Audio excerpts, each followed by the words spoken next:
Class শুরু হচ্ছে। বাসিন বের করো। 9 পৃষ্ঠার রসায়ন দ্বিতীয় পত্র, 9 পৃষ্ঠার তড়িৎ রসায়নের সেট 1 এটা পড়া হয়নি। সেট 1টা পড়াচ্ছি এবং সেট 1-এর জন্য বই ফলো করবা হাজারি বই, এগুলো অন্য বইতে তেমন একটা নাই। আর এটা সম্ভবত ইন্টারে বোর্ড কোশ্চেনে তেমন একটা আশা নেই, তবু দেখতে পারো বোর্ড কোশ্চেন আসছে কি না। অ্যাডমিনিস্ট্রেশনের জন্য খুবই উপযোগী এগুলো, ঠিক আছে। তো আমরা আলোচনা করি। এই যে আমাদের অধ্যায়ের নাম হচ্ছে সেট 1 তড়িৎ বিশ্লেষ্য দ্রবণের তড়িৎ পরিবাহিতা। যেমন তোমরা পড়ছিলে এখানে পরিবাহী দুই প্রকার, একটা হচ্ছে ইলেকট্রনীয় পরিবাহী, একটা হচ্ছে তড়িৎ বিশ্লেষকী পরিবাহী। ইলেকট্রনীয় পরিবাহী মানে ধাতব পরিবাহী, যেগুলোর মধ্যে দিয়ে ইলেকট্রনের প্রবাহ চলে, ইলেকট্রনের প্রবাহের মাধ্যমে বিদ্যুৎ প্রবাহিত হয়। আর এখানে তড়িৎ বিশ্লেষ্য পরিবাহিতা, এটা হচ্ছে আইন চলাচলের মাধ্যমে। অর্থাৎ একটা তড়িৎ বিশ্লেষণ সেলের মধ্যে যদি আমরা তড়িৎ বিশ্লেষ্য পদার্থ নিই, যেমন গলিত সোডিয়াম ক্লোরাইড, হ্যাঁ, তাহলে এখানে যদি আমরা তড়িৎদ্বার দিই, তাহলে আমরা আগে থেকে জানি 90 থেকে ধনাত্মক ঋণাত্মক তড়িৎদ্বার যাবে, ঋণাত্মক ধনাত্মক তড়িৎদ্বার মধ্যে কি যাবে। তখন আইনগুলো চলাচল করতে হবে, আইনগুলো চলাচলের মাধ্যমে তোমার এই বিদ্যুৎ উৎপন্নটা হবে, ঠিক আছে। তাহলে একটু বইয়ে পড়বা। তো আমি মূল জিনিসটা পড়াচ্ছি। যেমন ধরো তড়িৎ বিশ্লেষের ধনাত্মক ও ঋণাত্মক আয়নগুলো দ্রবণ বা তরল মাধ্যমে প্রবাহিত হওয়ার সময় তরল মাধ্যম আইনগুলোর গতির বিপরীতে বাধা সৃষ্টি করে। সুন্দর করে সেটির মধ্যে লেখা দেওয়া আছে, তরল মাধ্যমে তড়িৎ বিশ্লেষের আইনগুলোর গতির এই বাধাকে ওই তড়িৎ বিশ্লেষের কী বলা হয়, রোধ। যেমন রোধ আমরা পিস আমরা জানি, ওই যে প্রবাহের মধ্যে দিয়ে তারের মধ্যে যখন বিদ্যুৎ প্রবাহিত হয় একজনের যে বাধা আসে সেটা হচ্ছে রোধ। তো তড়িৎ বিশ্লেষের ক্ষেত্রে রোধটা কীভাবে সংজ্ঞা হবে আশা করি বুঝতে পারছো। তড়িৎ বিশ্লেষের ধনাত্মক ঋণাত্মক আইনগুলো দ্রবণ বা তরল মাধ্যমে প্রবাহিত হওয়ার সময় তরল মাধ্যম আইনগুলোর গতির বিপরীতে বাধা সৃষ্টি করে। তরল মাধ্যমে তড়িৎ বিশ্লেষের আইনগুলোর গতির এই বাধাকে বলা হচ্ছে কি তড়িৎ বিশ্লেষের রোধ। রোধের বিপরীত রাশিকে পরিবাহিতা বলে। আমরা ফিজিক্সের মধ্যে পড়ছি, তোমাকে আমি ব্যাখ্যা করবো। রোধের বিপরীত রাশিকে কী বলা হয়, পরিবাহিতা। তার মানে কি রোধ বেশি হলে পরিবাহিতা কম, যেহেতু ইনভার্স বিপরীত। আর রোধ কম হলে পরিবাহিতা কী হবে, বেশি হবে। গতি প্রবাহীর বেলায় যেমন রোধ পরিমাপ করা হয়, তেমনি তড়িৎ বিশ্লেষের বেলায় রোধের পরিবর্তে পরিবাহিতাকে পরিমাপ করা কি হয়। হয়তো পরিবাহিতা ফোর্সটা হয়তো রোধের বিপরীত রাশি। আসলে জিনিসটা কি সেটা যদি আমরা যদি একটু ব্যাখ্যা করতে চাই, তাহলে আমরা ব্যাখ্যা করতেছি এখানে। যেমন আমরা ফিজিক্সের মধ্যে আমরা ওহমের সূত্র কি জানি, এই যে একটা তার, এটা ফিজিক্স দিয়ে যদি আমরা বুঝাই, এই যে বিএ এটা হচ্ছে কত বিবি, এটা রূপ যদি কী ধরি আমরা আর ধরি, এটার মধ্য দিয়ে যদি প্রবাহ যদি কী ধরি আই ধরি, তাহলে আমাদের ওহম সূত্রটা কি, প্রবাহ মাত্রা হচ্ছে ওই পরিবাহীর দুই প্রান্তের বিয়ে পার্থক্যের কি সমানুপাতিক, এটাই তো। হ্যাঁ, তাহলে আমরা যদি এই আইটা যদি প্রবেশের মধ্যে তুলে ফেলি, একটা ধ্রুবক দিচ্ছি না, মনে করো ওই ধ্রুবকটা না দিলাম হতো জি, মনে করো এই বি এ মাইনাস বিবি, এই বি পার্থক্য দিলাম হতো বি।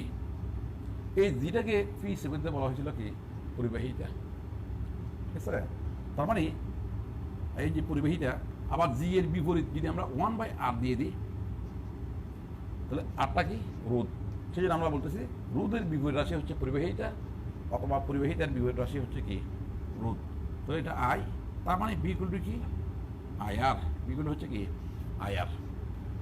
তাহলে রোধের বিপরীত রাশিকে যেমন আমরা পরিবাহিতা বলতেছি, আমি একটু মুছে ফেলি।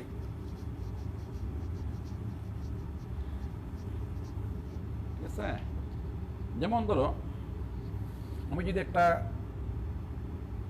নল ধরি, ধরো একটা বৃত্তাকার বা নল ধরলাম,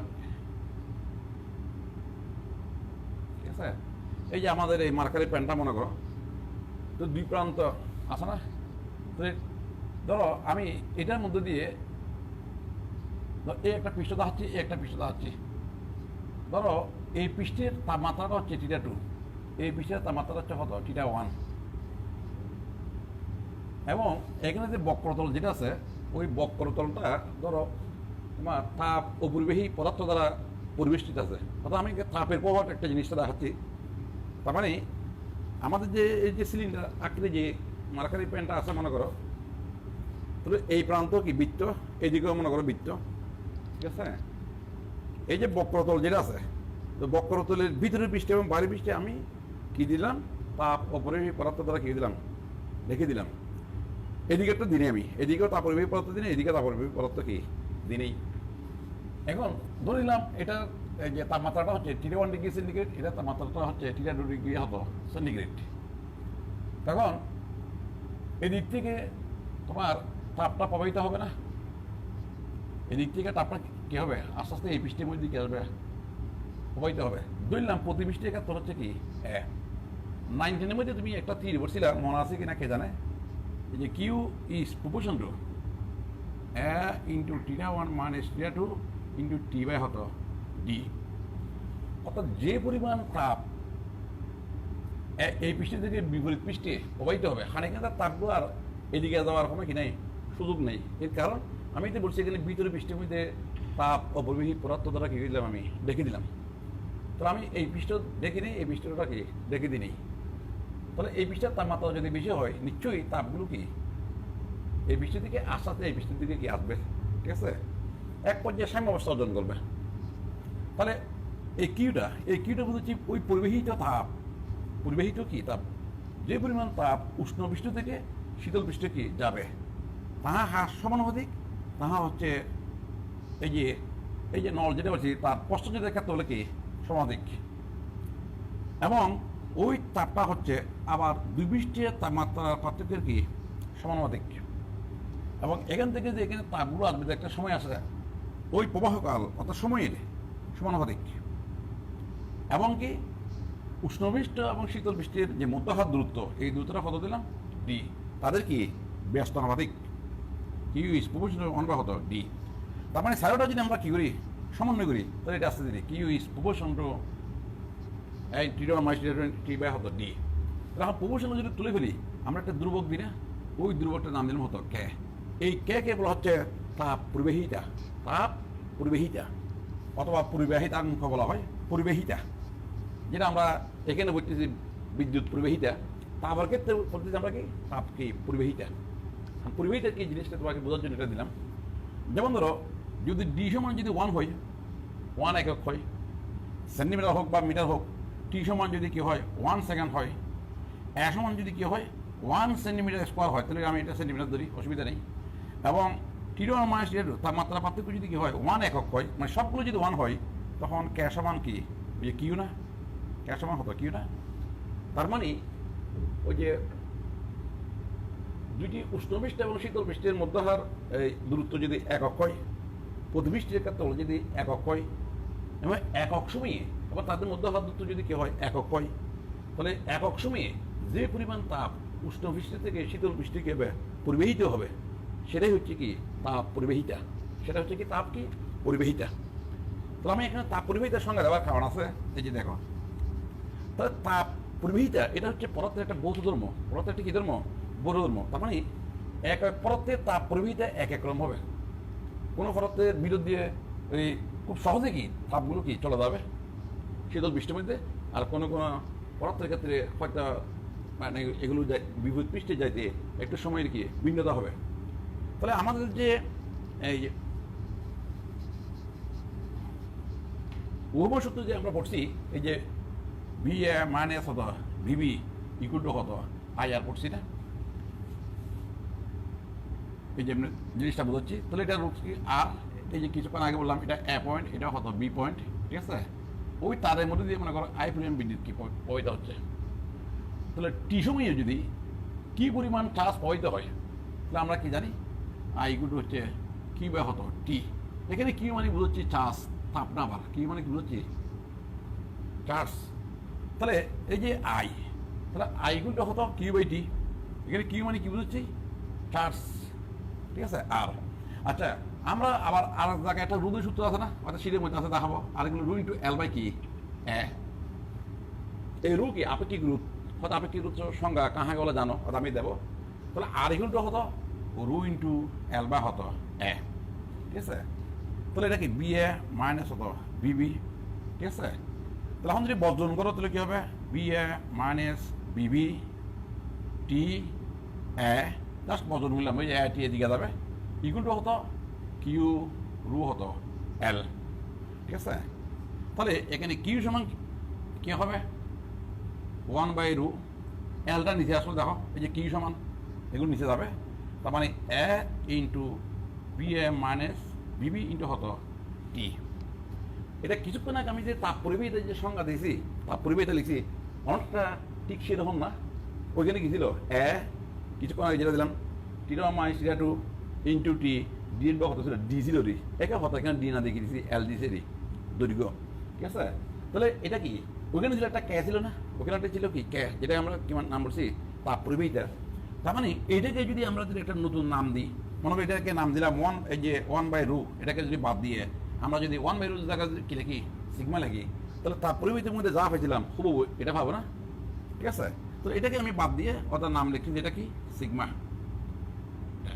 তাহলে এই সিগমাকে কি বলা হচ্ছে, এবার আগের ক্যাটাকে কি বলছে তাপ পরিবাহিতা, এটা হচ্ছে বিদ্যুৎ পরিবাহিতারই। তো বিদ্যুৎ পরিবাহিতা এটা আসলে পরতে একটি কী ধর্ম বৌদ্ধ ধর্ম। কোনো কোনো তড়িৎ বিশ্লেষণের মধ্যে দিয়ে কোনো কোনো তারের মধ্যে দিয়ে খুব দ্রুত বিদ্যুৎ প্রবাহিত হবে, অর্থাৎ চার্জ প্রবাহিত হবে, আর কোনো কোনো পদার্থের মধ্যে দিয়ে তোমার আসতে অর্থাৎ অনেক অনেক কী নেবে সময় নেবে। কাজে পরিবাহিতা বিদ্যুৎ পরিবাহিতা এটা হচ্ছে পদার্থের একটি কী ধর্ম বৌদ্ধ ধর্ম। আচ্ছা, তাহলে আমি অন্য জায়গায় চলে গেছি, এগুলো আমি মুছে ফেলি। দেখো হাজারে বই করবা আর আমার শীতটা ভালো করে করবা। এই যে তড়িৎ বিশ্লেষের পরিবাহিতার প্রকারভেদ, পরিবাহিতার 3 প্রকার। একটা হচ্ছে তড়িৎ বিশ্লেষের আপেক্ষিক পরিবাহিতা, একটা হচ্ছে তুল্য পরিবাহিতা, একটা হচ্ছে মোলার পরিবাহিতা। তড়িৎ বিশ্লেষের আপেক্ষিক পরিবাহিতা দেখো রোধের সূত্র অনুসারে, যেমন আমাদের রোধের সূত্রটা কি ছিল আর ইকুয়াল টু রু ইন্টু হতো L/A, ঠিক আছে। ওইখানে তো ছিল L সমান 1 সেন্টিমিটার, এগুলো তো পরিবর্তে ক্ষেত্রে ছিল যে এ সমান 1 কি সেন্টিমিটার স্কোয়ার, তখন আর সমান কি হইতো রু হইতো না। তখন আমরা ওইখানে সংখ্যাটা কি দিয়েছিলাম একক দৈর্ঘ্যের এবং একক প্রস্থচ্ছেদের কোনো পরিবাহীর যে রোধ সেটা হচ্ছে কি আপেক্ষিক রোধ, সেটা ছিল কি আপেক্ষিক রোধ না।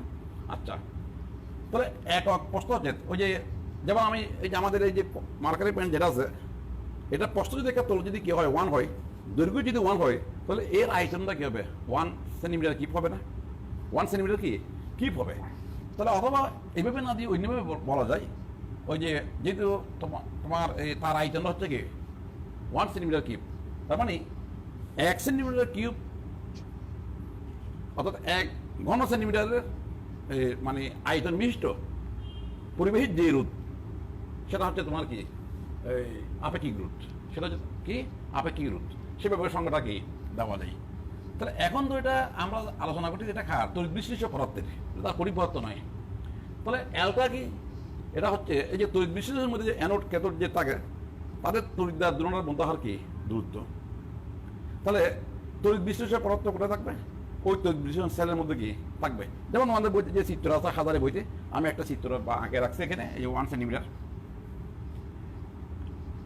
মনে করো এই যে আমাদের এই রুমটা, আমি যে রুমে পড়াচ্ছি, মনে করো তোমাদের যে রিডিং রুম যেটা আছে এটা, তাহলে এটা মনে করো দৈর্ঘ্য প্রস্থ উচ্চতা সবগুলো মনে করো সমান, তাহলে ঘনকাকৃতির। তাহলে এই একটা তল দেওয়াল, এদিকে একটা দেওয়াল, তাহলে ধরলাম এই দেওয়ালের ক্ষেত্রফল তোমার 1 সেন্টিমিটার স্কোয়ার। তার মানে কি এটা এদিকে দৈর্ঘ্য এবং উচ্চতা হচ্ছে 1 সেন্টিমিটার, সেই ক্ষেত্রফল 1 সেন্টিমিটার স্কোয়ার। তাহলে এটাও কি বিপরীত ক্ষেত্রফল মনে করো 1 কি সেন্টিমিটার স্কোয়ার, ঠিক আছে।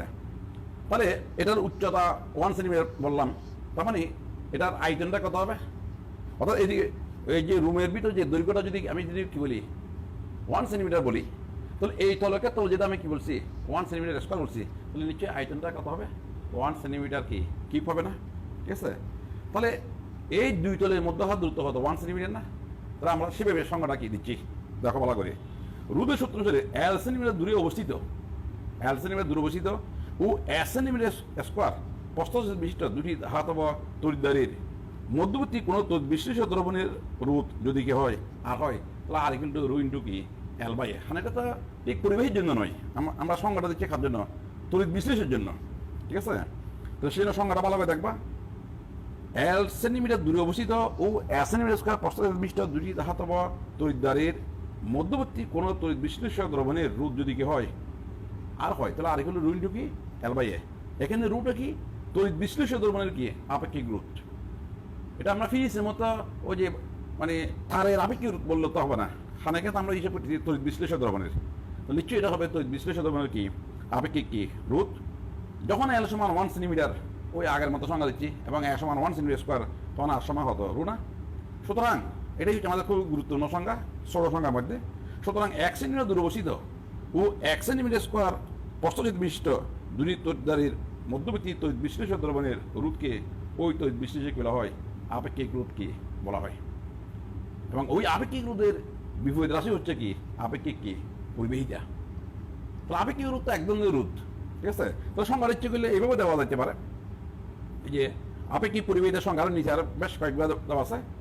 কোন তড়িৎ বিশ্লেষের 1 সেন্টিমিটার কিউব আয়তনের পরিবাহিতা হইল, নিচে সংজ্ঞা বলা হয় দেখো 1 সেন্টিমিটার কিউব আয়তনের পরিবাহিতা হইল ওই তড়িৎ বিশ্লেষের কি আপেক্ষিক পরিবাহিতা। তাহলে 1 সেন্টিমিটার কি বলা হয়েছে কেন? অর্থাৎ এখানে যে তরলটা আছে এই রুমের মধ্যে, ওই যে এখানে আমি এখানে তো দেওয়ালটা আঁকছি, মনে করো আমি এই যে একটা ঘনক আকৃতির পাত্র নিলাম, ঠিক আছে। তাহলে এইটা কত সেন্টিমিটার 1 সেন্টিমিটার, এটা 1 সেন্টিমিটার, হাইটও কত 1 সেন্টিমিটার। তাহলে এই তলের ক্ষেত্রে কত 1 সেন্টিমিটার স্কোয়ার না। তো নিচে যে দুটো ঘনক তাহলে বিপরীত তলের ক্ষেত্রে কত হবে 1 সেন্টিমিটার কি স্কোয়ার হবে, ঠিক আছে।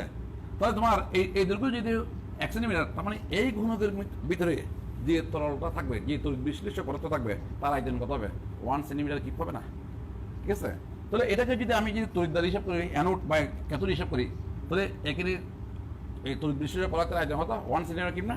সেই জন্য সংজ্ঞা দেওয়া হইল কোনো তড়িৎ বিশ্লেষের 1 সেন্টিমিটার কিউব আয়তনের পরিবাহিতা হইল ওই তড়িৎ বিশ্লেষের কি আপেক্ষিক কি পরিবাহিতা, ঠিক আছে। তো এটা হার আপেক্ষিক পরিবাহিতাটা হার ব্যস্ত বলছি আপেক্ষিক রোধের কি বিপরীত। তার মানে আপেক্ষিক রোধ বাড়লে পরিবাহিতা কি কমবে, ঠিক আছে।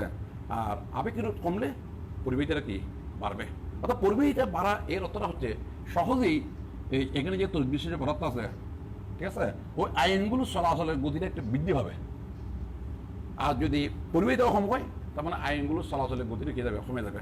তার মানে আইনগুলো চলাচলের যে ক্ষমতা সেটাকে বলা হচ্ছে পরিবাহিতা। তোমাদের বইতে সঙ্গীত হবে সেই সংজ্ঞাটা কি দেওয়া আছে, যেমন হাজারে বই দেখতে পারো, এই যে তোমার 511 মধ্যে আছে আয়নিক যুগে জলীয় দ্রবণ অথবা গলিত অবস্থায় তড়িৎ বা বিদ্যুৎ পরিবহন করার ক্ষমতা কি তড়িৎ বিশ্লেষণের কি বলা হচ্ছে পরিবাহিতা। তার মানে পরিবাহিতা একটা আসলে কি ধর্ম পদার্থের বৌদ্ধ ধর্ম। যাক একটু ভালো করে রিডিং করবা। এবং এই পরিবাহিতাকে সাধারণত লেখা হয় একটা গ্রিক অক্ষর, এটাকে কাপ্পা বলা হয়, অনেকটা ক্যায়ের মতো। আমি হয়তো ক্যায়ে বলে যাবো, অনেকটা ক্যায়ের মতো দেখবে একটু। গ্রিক অক্ষর কাপ্পা দ্বারা কী হয় প্রকাশ করা হয়। তাহলে আমরা জানি এটি সূত্র ওই যে আর ইকুয়াল টু কি রু ইন্টু এল বাই এ। অর্থাৎ আমার শীট পড়বা, আমার শীট পড়ে শুধু হাজারি বই, মানে এই অংশগুলো অন্য বইতে নেই। আর ইকুয়াল টু রু ইন্টু কি এল বাই এ। তো এখান থেকে যদি আমরা যদি খেলেছি রু সময় কী হবে আর এ বা হতো এল। আচ্ছা, আমরা যে আপেক্ষিক রোধ পড়ছিলাম, আপেক্ষিক রোধের একক কি নিশ্চয়ই তুমি জানো। রোধের একক হচ্ছে ওহম, আর ক্ষেত্র হলে একক সেন্টিমিটার স্কোয়ার। মিটার স্কোয়ার আমি দিতে পারি, অসুবিধা নেই। তার মানে দিকে দিলাম কি সেন্টিমিটার দৈর্ঘ্য একক, তো সেন্টিমিটার একটা হারা যাবে না। তার মানে একক হবে ওহম কি সেন্টিমিটার। তার মানে এটা একটা মিশ্র একক, এটা একটা কি একক মিশ্র কি একক ওহম সেন্টিমিটার। আর যদি আমি যদি এখানে যদি মিটার দিই, এখানে কি মিটার স্কোয়ার, তার মানে কাটা দেয় ওহম কি হবে মিটার হবে রে, ঠিক আছে। আচ্ছা, তাহলে এখন ওই যে রু সমান তোমার এত, তাহলে এরপর আমরা যদি একটু বেশ তোমার 1/রু সমান কি করে বলি এল বা হতো আর না উল্টে দিলে মানে, কারণ 1/রু আপেক্ষিক রোধের বিপরীত রাশি, সেটাই তো কি বলা হচ্ছে পরিবাহিতা। কার পরিবাহিতা তড়িৎ বিশ্লেষের কি পরিবাহিতা। এখন তো আমরা পড়তেছি এগুলো ওই ফি ইসলামের মতো পরিপূর্ণ নয়। তাহলে এই পরিবাহিতাকে আমরা কি নাম দিয়েছিলাম যে এখানে খাপ্পা দ্বারা প্রকাশ করা হচ্ছে। ফি ইসলামের মধ্যে যেটা আমরা সিগমা দ্বারা লিখছি, ঠিক আছে, ইকুয়াল হচ্ছে এল বা হতো আর এ। তাহলে অঙ্কের জন্য একটা সূত্র হয়ে গেছে, ঠিক আছে। তাহলে আপেক্ষিক পরিবাহিতা কে সমান সূত্র কি এল বাই কি আর এ, এল বাই কি আর এ। তো তার এককটা কি হবে, এককটা কি হবে তুমি এখান থেকে বুঝতে পারছো। এল একক কি সেন্টিমিটার, আর একক কি ওহম, ক্ষেত্র হলে একক কি সেন্টিমিটার স্কোয়ার না। তাহলে সেন্টিমিটার একটা কি খারাপ যাবে না। তার মানে কি ওহম এগুলো নিচে না, ওহম ইনভার্স সেন্টিমিটার কি ইনভার্স। আশা করি এটা বুঝতেছো। এটা হচ্ছে এস এককে। ভালো করে তড়িৎ ওই যে আপেক্ষিক পরিবেশটা কি সংজ্ঞাগুলো কি পড়বা। যেমন এখানে সংজ্ঞা দুই ধরনের দেওয়া আছে। এক সেন্টিমিটার দূরে অবস্থিত এক সেন্টিমিটার স্কয়ার প্রস্থচ্ছেদ বিশিষ্ট দুটি তড়িৎদ্বারের মধ্যবর্তী অংশের তড়িৎ বিশ্লেষণ দ্রবণের পরিবেশী হলেও ওই তড়িৎ বিশ্লেষণ আপেক্ষিক কি পরিবেশিতা। তার মানে এটা সংখ্যা যদি বলি 1 সেন্টিমিটার কি আয়তনের পরিবেশী হলেও ওই তড়িৎ বিশ্লেষণ কি আপেক্ষিক পরিবেশিতা। ঠিক আছে, আমাদের একক বেশি হাজার রাখবো যেটা এসআই এককে এর একক হচ্ছে তোমার ওই যে সিমেন্টস পার কি মিটার। ওই আপেক্ষিক পরিবেশিতার একক এসআই সিমেন্টস পিসের মধ্যে পড়ছিলাম। হ্যাঁ, এই এখন আসো তড়িৎ বিশ্লেষের তুল্য পরিবেশিতা। তড়িৎ বিশ্লেষের কি তুল্য পরিবেশিতা, অর্থাৎ পরিবেশিতা তিন প্রকার। একটা পেলাম আপেক্ষিক পরিবেশিতা, একটা হচ্ছে তুল্য পরিবেশিতা, একটা হচ্ছে মোলার কি পরিবেশিতা। আচ্ছা, তুল্য মানে এখানে তুল্যবর কথাটা আসবে, তুল্যবর কথাটা কি আসবে। তাহলে আমরা তুল্যবর জিনিসটা কি আমি পরিমাণগত রসায়নের মধ্যে একটু দেওয়ার চেষ্টা করছি। যেমন ধরো আমি ওখানে নর্মাল দ্রবণের মধ্যে তুল্যবর কথাটা চলে আসেনি। যেমন এক তুল্যবর সালফিক অ্যাসিড বলতে কি বুঝো? তাহলে আমরা যে লেখি এই যে সালফিক অ্যাসিড 98 কথা 98 না, তাহলে এখানে আমি কত দ্বারা ভাগ করেছিলাম মনে আছে? 2 দ্বারা ভাগ করলাম। অর্থাৎ অ্যাসিডের তুল্যবর বাই করতে হলে আণবিকবরকে কি দ্বারা ভাগ করতে হবে? প্রোটনের সংখ্যা, পরিস্থিতি হাইড্রোজেনের সংখ্যা দিতে হবে, ভাগ করতে হবে। That is 49। তার মানে এক তুল্যবর সালফিক অ্যাসিড বলতে এই যে এক তুল্যবর সালফিক অ্যাসিড, এক তুল্যবর সালফিক অ্যাসিড মানে কত গ্রাম? 49 গ্রাম। ঠিক আছে, এক তুল্যবর। মনে করো এক তুল্যবর ধরো তোমার হাইড্রোক্লোরিক অ্যাসিড, এই যে যেমন এখানে তো আসলে এটা লবণ, কিন্তু এখানে পটাশিয়ামের এই তোমার চাষ তো 1। হ্যাঁ, এটা আণবিক যা কথা মানে তুল্যবর একে হবে। পটাশিয়াম 39 প্লাস 35 কত 5, এটা যোগ করলে কি যা হয় তা। ঠিক আছে, তাহলে যেমন এক তুল্যবর মনে করো সোডিয়াম হাইড্রোক্সাইড, তাহলে কি হবে? এটা এদিকে 23 প্লাস কি 17 ক্যালোরিজ হলে যা হয় 40। তার মানে যে সকল দ্রবের তুল্যবর এবং আণবিকবর এক, ও তাদের নর্মালিটি যে কথা মোলাটি একই হতারি, তাদের নর্মালিটি যে কথা মোলাটি কি একই হতা। সোজা কথা ক্ষারের ক্ষেত্রে তুল্যবর বাইরে করা হয় কীভাবে? আণবিকবর নিষেধ করলে উইসের সংখ্যা দ্বারা করতে হবে, ভাগ করতে হবে। আর অ্যাসিডের ক্ষেত্রে তুল্যবর হবে অ্যাসিডের আণবিকবরকে প্রোটনের সংখ্যা দ্বারা করবো, ভাগ করবো। যেমন ধরো ক্যালসিয়াম হাইড্রোক্সাইড, নিশ্চয়ই এর তুল্যবর কি ওই যে ক্যালসিয়াম 40, এদিকে 17 × 2, এটা না? এটাকে আবার 2 দ্বারা ভাগ করতে হবে না? কেন 2 দ্বারা ভাগ করবো? এখানে 2 আছে, তার মানে এটা হচ্ছে তার কি তুল্যবর। এখন প্রশ্ন হচ্ছে লবণের তুল্যবর কেমনে বাইর করবো? লবণের তুল্যবর বাইর করার সহজ পদ্ধতি হচ্ছে মনে করো সোডিয়াম কার্বনেট, আমি আগে একবার বলছিলাম মনে হয়। তাহলে আণবিকবর হতো 106, আণবিকবরকে কি দ্বারা ভাগ করতে হবে? আণবিকবর ভাগ করতে হবে এখানে যে ক্যাটায়ন আছে, ক্যাটায়নের চার্জ ইন্টু পরমাণুর সংখ্যা। অর্থাৎ সোডিয়ামের চার্জ তো 1, তুমি তো এটা জানো সোডিয়ামের চার্জ তো 1, তাহলে চার্জ কত 1 না, ইন্টু সোডিয়াম ঘট আছে 2টা, তারপরে 2 দ্বারা ভাগ করতে হবে, দ্যাট ইজ 53। কাজেই এক তুল্যবর সোডিয়াম কার্বন বললে আমরা 53 গ্রাম কি বুঝবো? সোডিয়াম কার্বন কি বুঝবো? কি দ্বারা ভাগ করবো? যে ক্যাটায়নের চার্জ ইন্টু পরমাণুর সংখ্যা। যেমন আমি আরো কয়েকটা দ্বারা বোঝাচ্ছি। যেমন তোমার ক্যালসিয়াম কার্বনেট, ক্যালসিয়াম কি কার্বনেট, তো তুমি তো জানো 1 মোল ক্যালসিয়াম কার্বনের কত গ্রাম?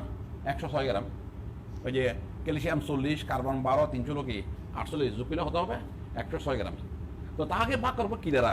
তাকে ভাগ করবো ক্যালসিয়াম হয়টা একটা, এখানে ক্যালসিয়াম তো একটা, কিন্তু ক্যালসিয়াম জড়িত 2, এটা তুমি জানো। এই যে ক্যালসিয়ামের চার্জ এখানে +2 না? ঠিক আছে, তাহলে আমরা খরচ ভাগ করে বলছি ক্যাটায়নের চার্জ, লবণের ক্ষেত্রে ক্যাটায়নের চার্জ ইন্টু পরমাণুর সংখ্যা দ্বারা ভাগ করবো, তোমার 2 দ্বারা ভাগ করবো, জানি 7 গ্রাম 53 গ্রাম। ঠিক আছে, যেমন আমি তোমাকে আরও দেখাচ্ছি। এই যে ধরো অ্যালুমিনিয়াম সালফেট, এই যে ধরো অ্যালুমিনিয়াম সালফেট লবণ না, এই যে অ্যালুমিনিয়াম সালফেটের তুল্যবর কত হবে? নিশ্চয়ই এটা আণবিক হিসেবে করবো। তো আণবিক তা বুঝো, এই যে অ্যালুমিনিয়াম মানে 27 ইন্টু 2, হ্যাঁ, তো সালফার 32, অক্সিজেন 16, 64, আবার ইন্টু 3 আছে না, এখানে যে 3, নিশ্চয়ই এটা ক্যালকুলেশন করলে আমরা আণবিকটা কি পাবো? আণবিককে কি দ্বারা ভাগ করবো? যে ক্যাটায়নের চার্জ, এখানে ক্যাটায়নের চার্জ হতো 3 না, অ্যালুমিনিয়ামের চার্জ হতো 3 না, কারণ অ্যালুমিনিয়াম তো তোমরা জানো 3 কেজি। অ্যালুমিনিয়াম আছে কয়টা সংগতের মধ্যে? 2টা না? তাহলে ক্যাটায়নের চার্জ ইন্টু পরমাণুর সংখ্যা, তার মানে 6। এটাকে আমি 6 দ্বারা ভাগ করি, তাহলে এটা তুল্যবরটা কি পাবো। আশা করি বুঝতে পারছো। ঠিক আছে, এখন তুল্যবর কথাটা চলে আসবে, সেই জন্য আমি এক তুল্যবর জিনিসটা একটু ব্যাখ্যা করলাম।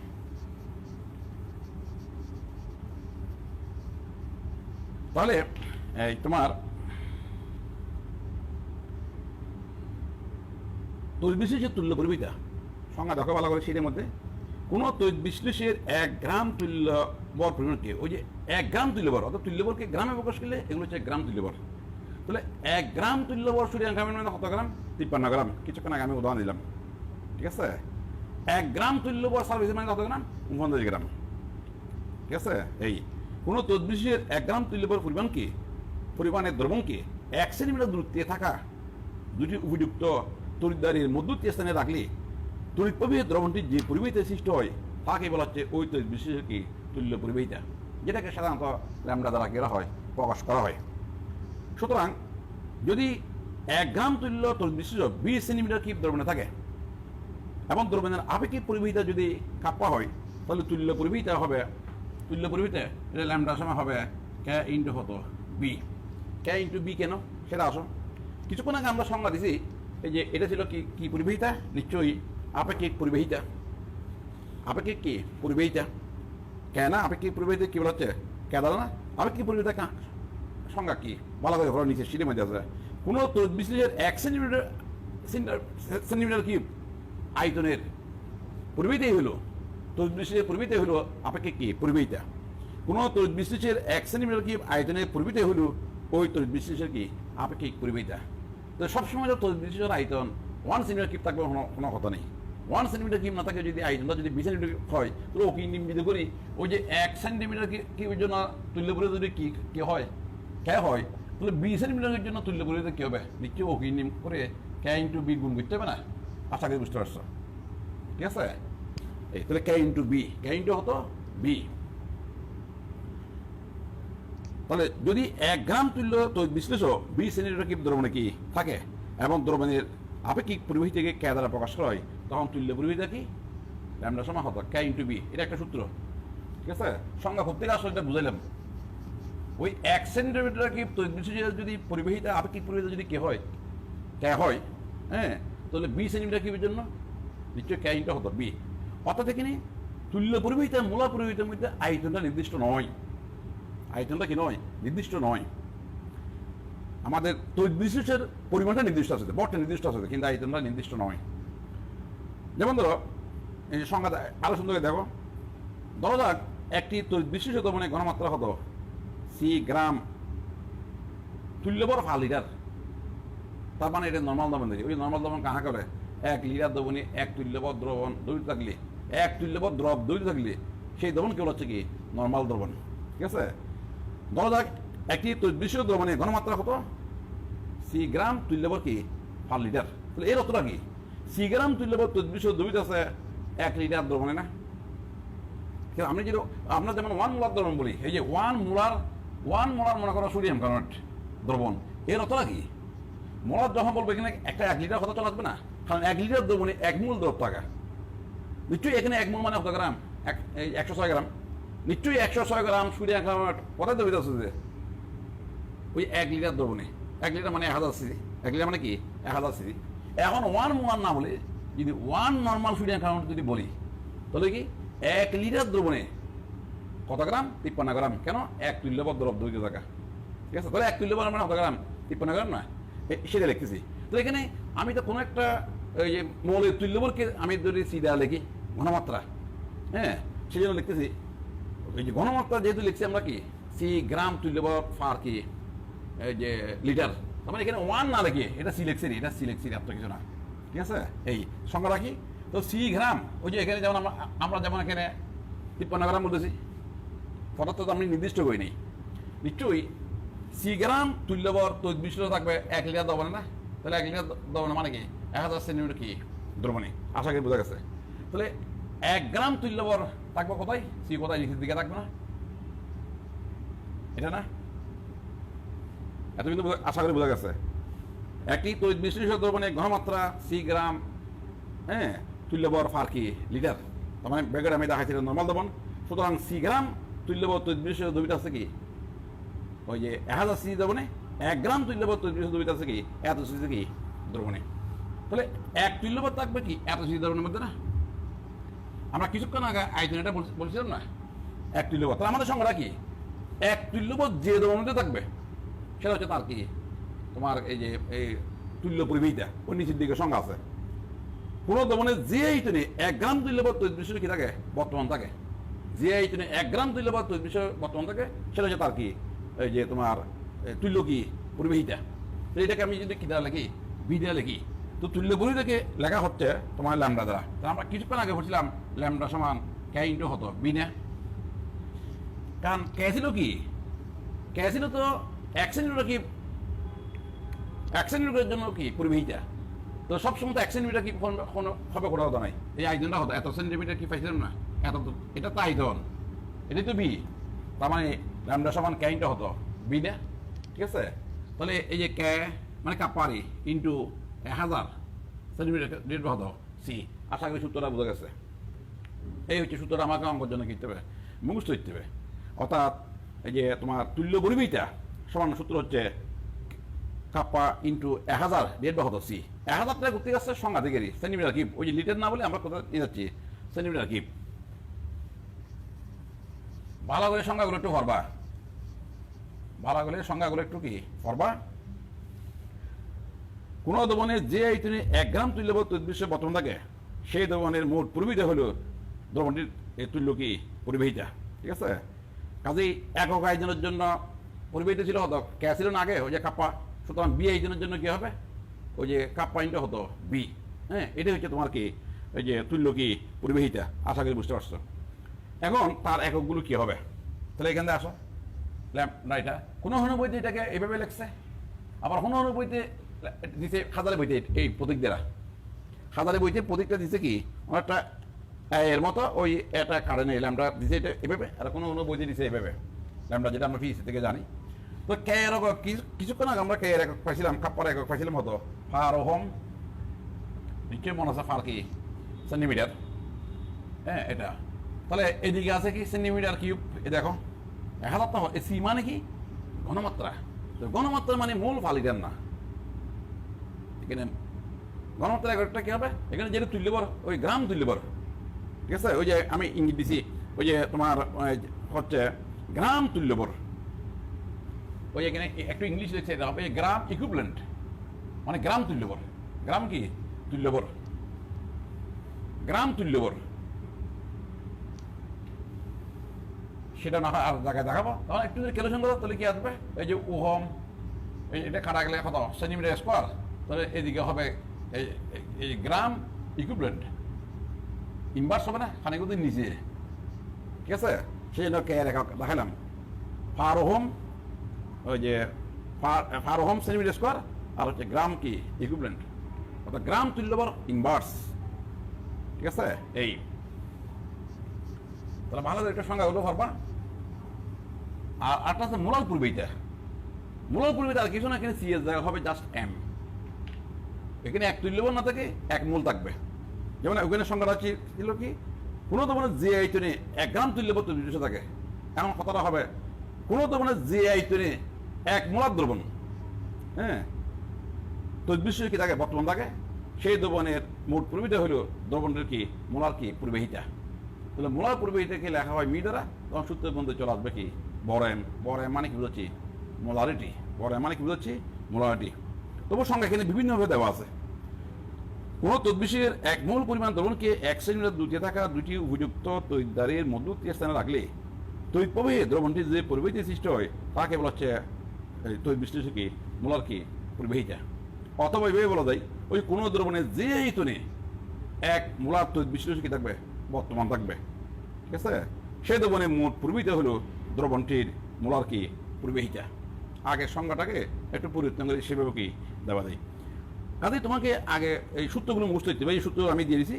অর্থাৎ মোলার তড়িৎ প্রবাহিতা সূত্র, মোলার তড়িৎ প্রবাহিতা হচ্ছে মি দ্বারা, তো মিগুলো কি কে, আমি কাপ্পাকে অর্থাৎ কে বলাচ্ছি, কে ইন্টু হতো 1000 সেন্টিমিটার কিংবা হতো এম, তাহলে এম মানে কি মোলারিটি, আর সি মানে কি এখানে সি দ্বারা কি বোঝানো হয়েছে নর্মালিটি, সি দ্বারা বোঝা হয়েছে কি এই লেখা আছে নর্মালিটি দেবো নাকি ঘনমাত্রা, আর মোলার প্রবাহিতার একক তো আমরা বলছি, ঠিক আছে। এই আরও জেনে নাও একটা কতগুলো কথা দিচ্ছে এখানে। তুল্য পরিবাহিতা মোলাহ পরিবাহিতার বৈশিষ্ট্য তড়িৎ বিশ্লেষের পরিমাণ নির্দিষ্ট। ওই যে এক মূল বা এক তুল্যবর, দুইটা সংখ্যার একটা সংখ্যার মধ্যে বলছে কি এক মূল, আটটা সংখ্যার মধ্যে বলছে কি এক তুল্যবর। মানে যে ধরনের মধ্যে এক তুল্যবর তড়িৎ বিশ্লেষণ বর্তমান থাকবে, আর মোলারের মধ্যে বলছে যে ধরনের মধ্যে এক মোলার তড়িৎ বিশ্লেষণ কি থাকবে বর্তমান থাকবে। কিন্তু তড়িৎ বিশ্লেষের দ্রবণ আয়তন কি নয়, নির্দিষ্ট নয়। যেমন আমাদের এমনি নর্মাল দ্রবণ বলি, মোলার দ্রবণ বলি, এখানে আয়তন নির্দিষ্ট। ওই যে এক লিটার দ্রবণে এক মূল দ্রব থাকলে তখন সেটাকে আমরা বলতেছি মোলার দ্রবণ।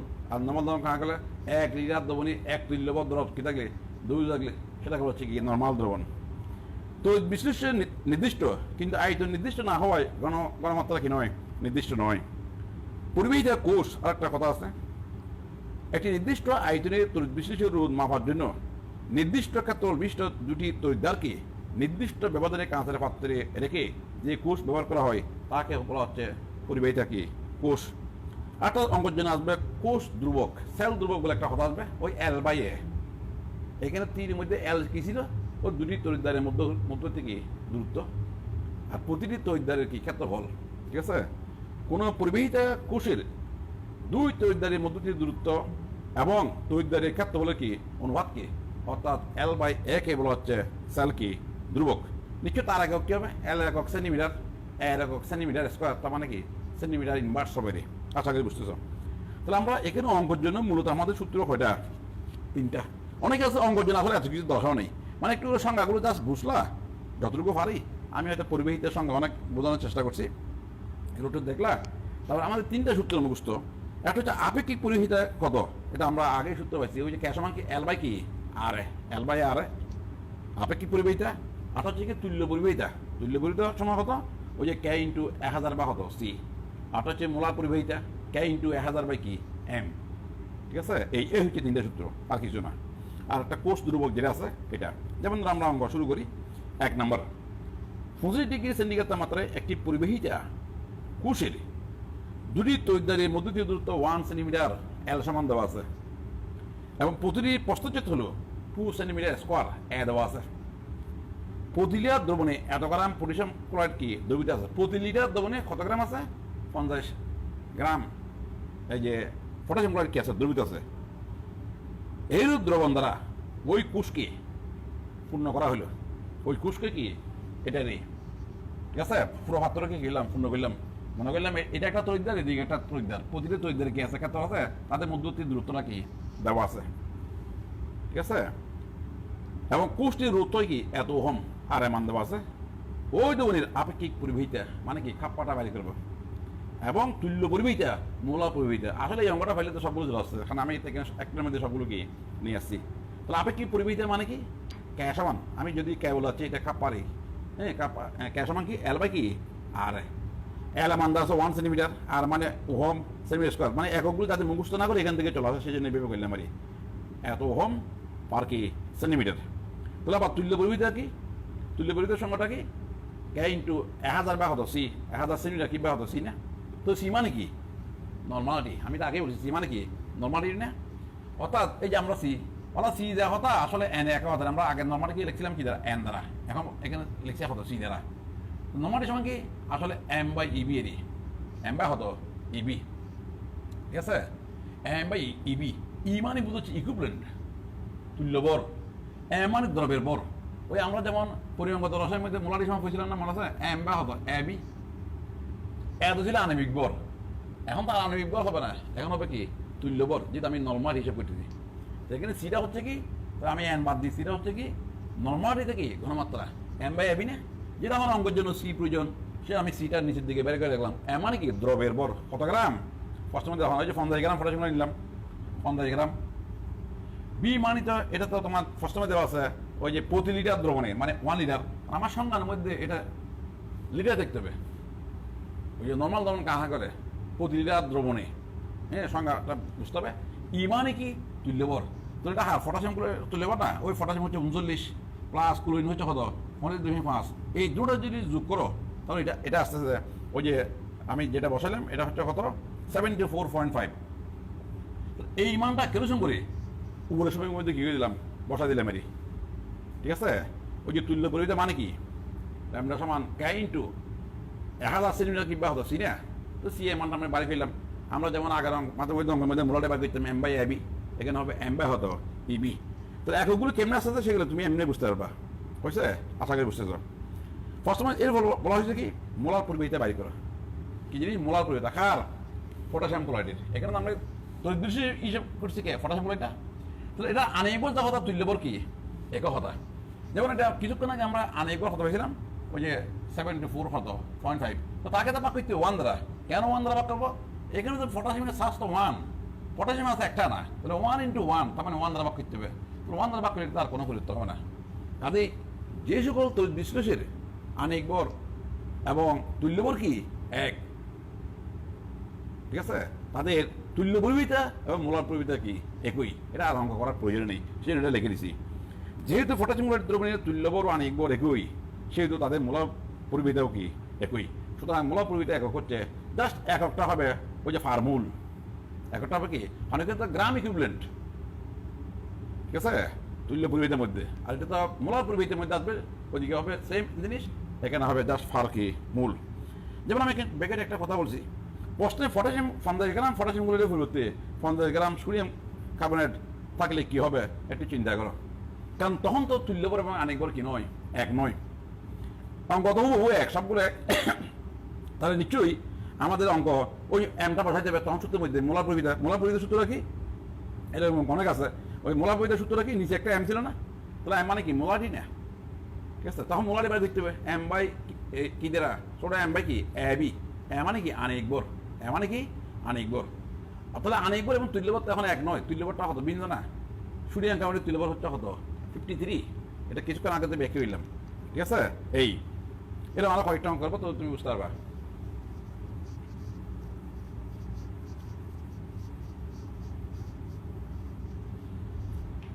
যেমন ধরো এত কেলভিন তাপমাত্রায় একটি তড়িৎ বিশ্লেষণ সেলে এত মোলার সোডিয়াম হাইড্রোক্সাইড, অসুবিধা নেই, সোডিয়াম হাইড্রোক্সাইড খান তুল্যবর এবং আনএকবর এক হবে।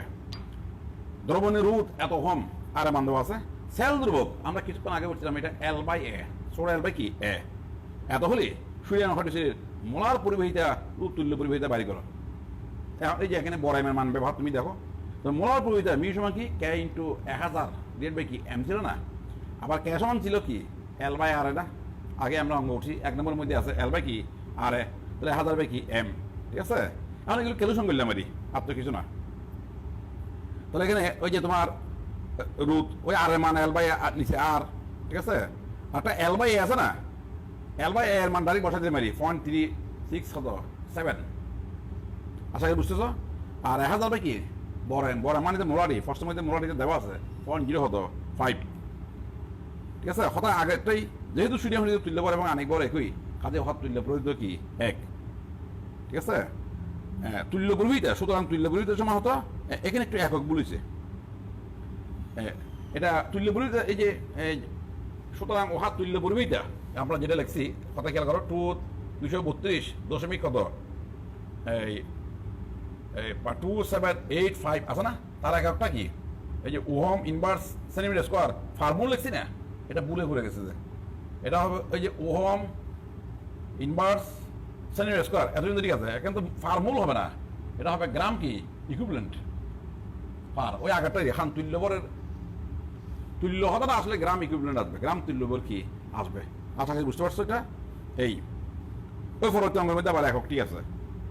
এত নর্মাল 3 নম্বর অঙ্ক, এত নর্মাল পটাশিয়াম সালফেট, পটাশিয়াম কি সালফেট দ্রবণের তুল্য পরিহিত নির্ণয় করো যদি উক্ত দ্রবণের রুট এত হয় এবং কোষ দ্রবক মানে এল বাই এ দেওয়া আছে এত হয়, সূত্রগুলো হচ্ছে আর কিছু না, বুঝছে।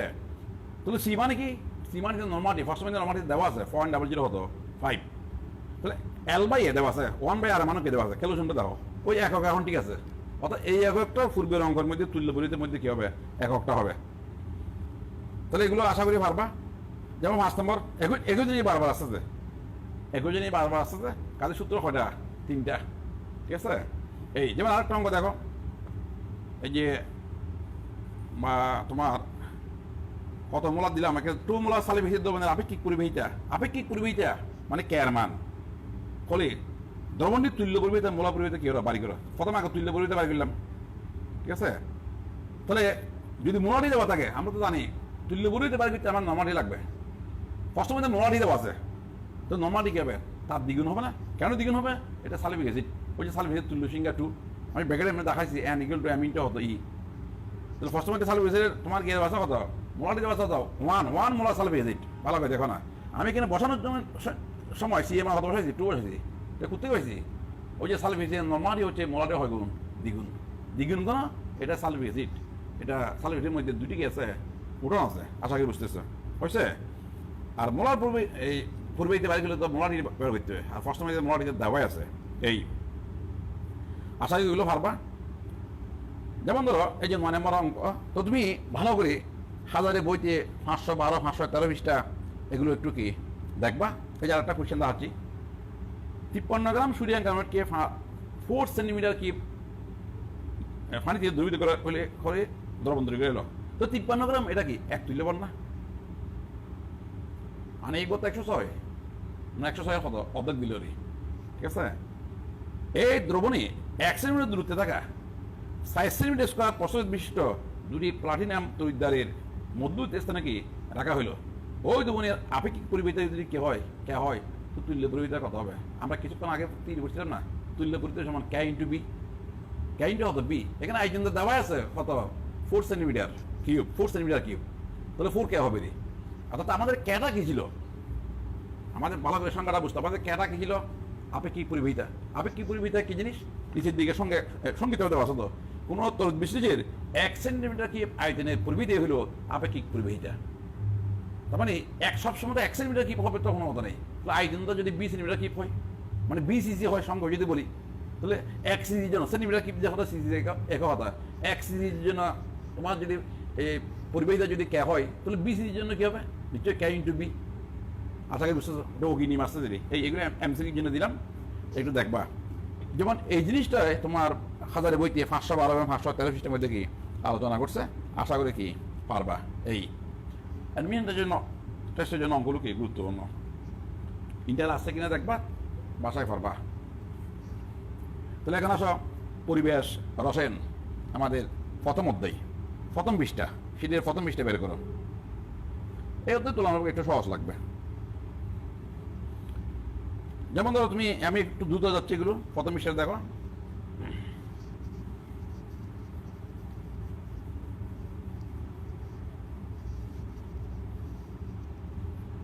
বয়লি সূত্র তুমি এগুলো জানো। তাপমাত্রা স্থির, স্থির তাপমাত্রায় গ্যাসের আয়তন চাপের কি ব্যস্তানুপাতিক। তার মানে FN BN এগুলো এগুলো তুমি জানো। সালজ সূত্রের মধ্যে চাপ স্থির, স্থির চাপে গ্যাসের আয়তন হচ্ছে ফলন তাপমাত্রা কি সমাধিক। এখান থেকে সূত্র বানানো যায় B1/T1 = B2 হতো T2। চাপের সূত্র তখন আয়তনটা স্থির, স্থির আয়তনে চাপ হচ্ছে ফলন তাপমাত্রা কি সমাধিক। আর সমন্বয় সূত্র এটা সবাই জানো, FN BN/T1 এগুলো এখান থেকে সমন্বয় সূত্র থেকে সবগুলো চলে আসে। FN BN/T1 এগুলো T2 না। যখন আমি তাপমাত্রা স্থির বলবো তো T1 = T2 খাইয়ে দাও না, তো FN BN এগুলো V2 চলে আসছে। যখন আমি স্থির চাপ বলবো তখন FN = কি V2, তখন সূত্র সবগুলো চলে আসবে। আবার ঘনত্ব দেওয়া থাকলে, হ্যাঁ ঘনত্ব দেওয়া তখন সূত্র হচ্ছে D1 T1 হতো V1 = D2 T2 হতো V2। তার মানে ওই যে যদি স্থির চাপ বলি কথাই কই FN = যদি V2 কেটে দাও তখন D1 T1 D2 T2 চলে আসছে না। মানে অর্থাৎ ঘনত্ব তাপমাত্রায় ব্যস্তানুপাতিকেরই তাপমাত্রা হচ্ছে না, ঘনত্ব খেয়ে যাবে, পরিবর্তন হয়ে যাবে। কাজে এখান থেকে সূত্র সবগুলো চলে আসবে। যদি ঘনত্ব যদি দেওয়া থাকে তাহলে D1 T1/V1 = D2 T2 হতো V2। এরপর পরবর্তী সূত্র অঙ্ক এই তৈরি দেখাচ্ছি। আমরা জানি আদর্শ গ্যাসের সমীকরণ ফিসের মধ্যে বলছি ফিবি = কি nRT। ফিবি = nRT, এটা একটা ভালো করে দেখো। এই সূত্র অঙ্ক একটু বেশি দেখো, ফিবি = nRT। আবার n মানে কি মূল সংখ্যা না, মূল সংখ্যা মানে কি বর বাই আণবিক বল। এখানে আমি আণবিক বরকে হয়তো বরকে আমি এখানে হয়তো W দা লিখছি, অসুবিধা নেই। মাঝে মধ্যে ফিসের মধ্যে সোডিয়াম লিখলাম, আণবিক বরকে আমি M দা লিখছি, হয়তো RT। ঠিক আছে, RT। তাহলে W/B, এখন এটাকে যদি আমি ক্যালকুলেশন করি, এই দেখো W হত B = হচ্ছে এই যে φRT/M। W/B সমান হতো Pm/RT, Pm হতো RT। ও WRT দেখো না, ও WRT φBm বজ্রগুলো ঠিক আছে। তো W/B বস্তুর একক আয়তনে বলকে কি বলা হয়? ঘনত্ব না। ঘনত্ব কি রো লেখো বা D লেখো, আমি এখানে D লিখছি। এগুলো হতো Pm হতো RT। কাজে ডাইরেক্ট সূত্র মুখস্থ দিতে পারো। কীভাবে বাঁচতে সেটা একটু জানবারই। ফি এম বাই কি R, phi M by R সমান কি ঘনত্ব। এই সূত্র অঙ্ক একটু বেশি ইম্পর্টেন্ট, সেটা বোঝাচ্ছি। এরপর জেনে রাখাও কতগুলো কথা দিয়েছে, এগুলো আমরা আগেও জানি। 1 মিটার কিউব মানে কি 1000 ডেসিমিটার কিউব। ওই যে 1 মিটার কিউব মানে কি 1 মিটার 1 মিটার 1 মিটার 3 বার না, তাহলে 1 মিটার মানে কত ডেসিমিটার? 10 ডেসিমিটার। তার মানে 10 ডেসিমিটার 10 ডেসিমিটার 10 ডেসিমিটার, তার মানে কি 10 কিউব ডেসিমিটার কিউব। আবার ডেসিমিটার কিউব যা হতো লিটার কি এক কথা, এগুলো তুমি জানো। 1/22 সমান কত? 76 মিটার ভার চাপ সমান 760 মিটার ভার চাপ সমান 1.01 10⁵ কি প্যাসকেল, এগুলো তুমি জানো, ঠিক আছে। টরও বলা হয়। এসটিভিতে 1 লিটার হাইড্রোজেন ভর, এটা একটা মুখস্থ হইতে 0.09 গ্রাম। এটা কি ব্যবস্থা আছে?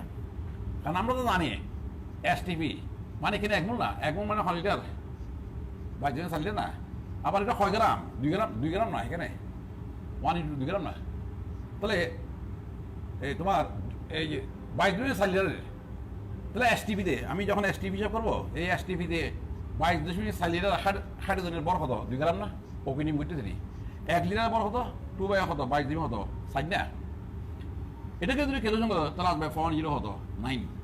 তার মানে আমরা অঙ্ক যদি সঙ্গে করতে যাই, এসটিভিতে 1 লিটার হাইড্রোজেনের কি বর 0.09 গ্রাম। এটা করতে আসলো সেটা দেখালাম, ঠিক আছে। এসটিভিতে 22.4 লিটারের বর হচ্ছে 2 গ্রাম, 1 লিটার বর ওকে নিম করলাম, আর কিছু না।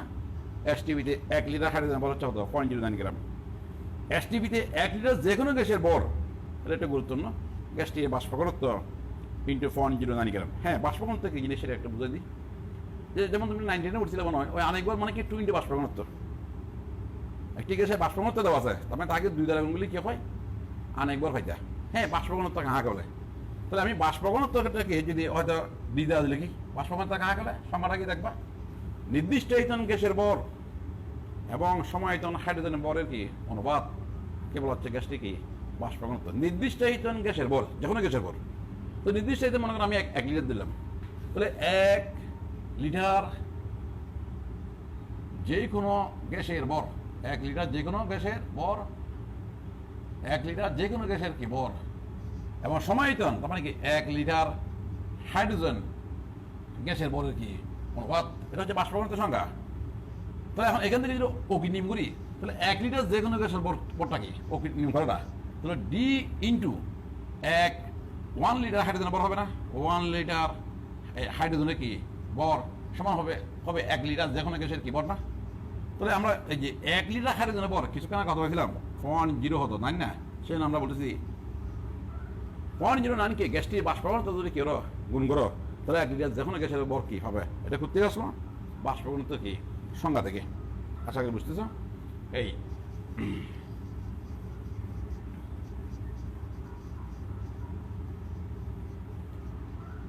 যেমন 1 নম্বর অঙ্ক, এসটিভিতে এত মিটার ব্যাসের একটি গোলাকার বেলুন হাইড্রোজেন গ্যাস দ্বারা করতে হবে, পূর্ণ করতে হবে।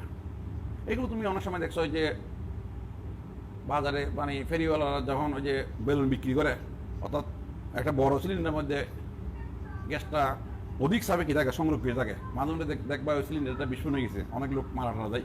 তার মানে এখানে হয়তো যে পাত্রটা আছে হয়তো এটা যে গ্যাসটা আছে বেশি উচ্চ চাপ আছে, ওই চাপটা হয়তো পাত্রটা কি সহ্য করতে পারে নাই, সেজন্য এটা মানে বিস্ফোরণ হয়ে গেল।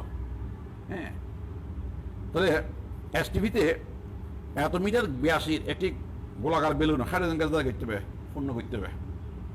27 ডিগ্রি সেন্টিগ্রেড মাত্রায় 1 মিটার কিউব আয়তনের একটি সিলিন্ডারে এত কিলো প্যাসকেল চাপে হাইড্রোজেন গ্যাস কিলে পূর্ণ থাকলে ওই গ্যাস দ্বারা ওই আকৃতির কতগুলো বেলুন কি পূর্ণ করা কি যাবে।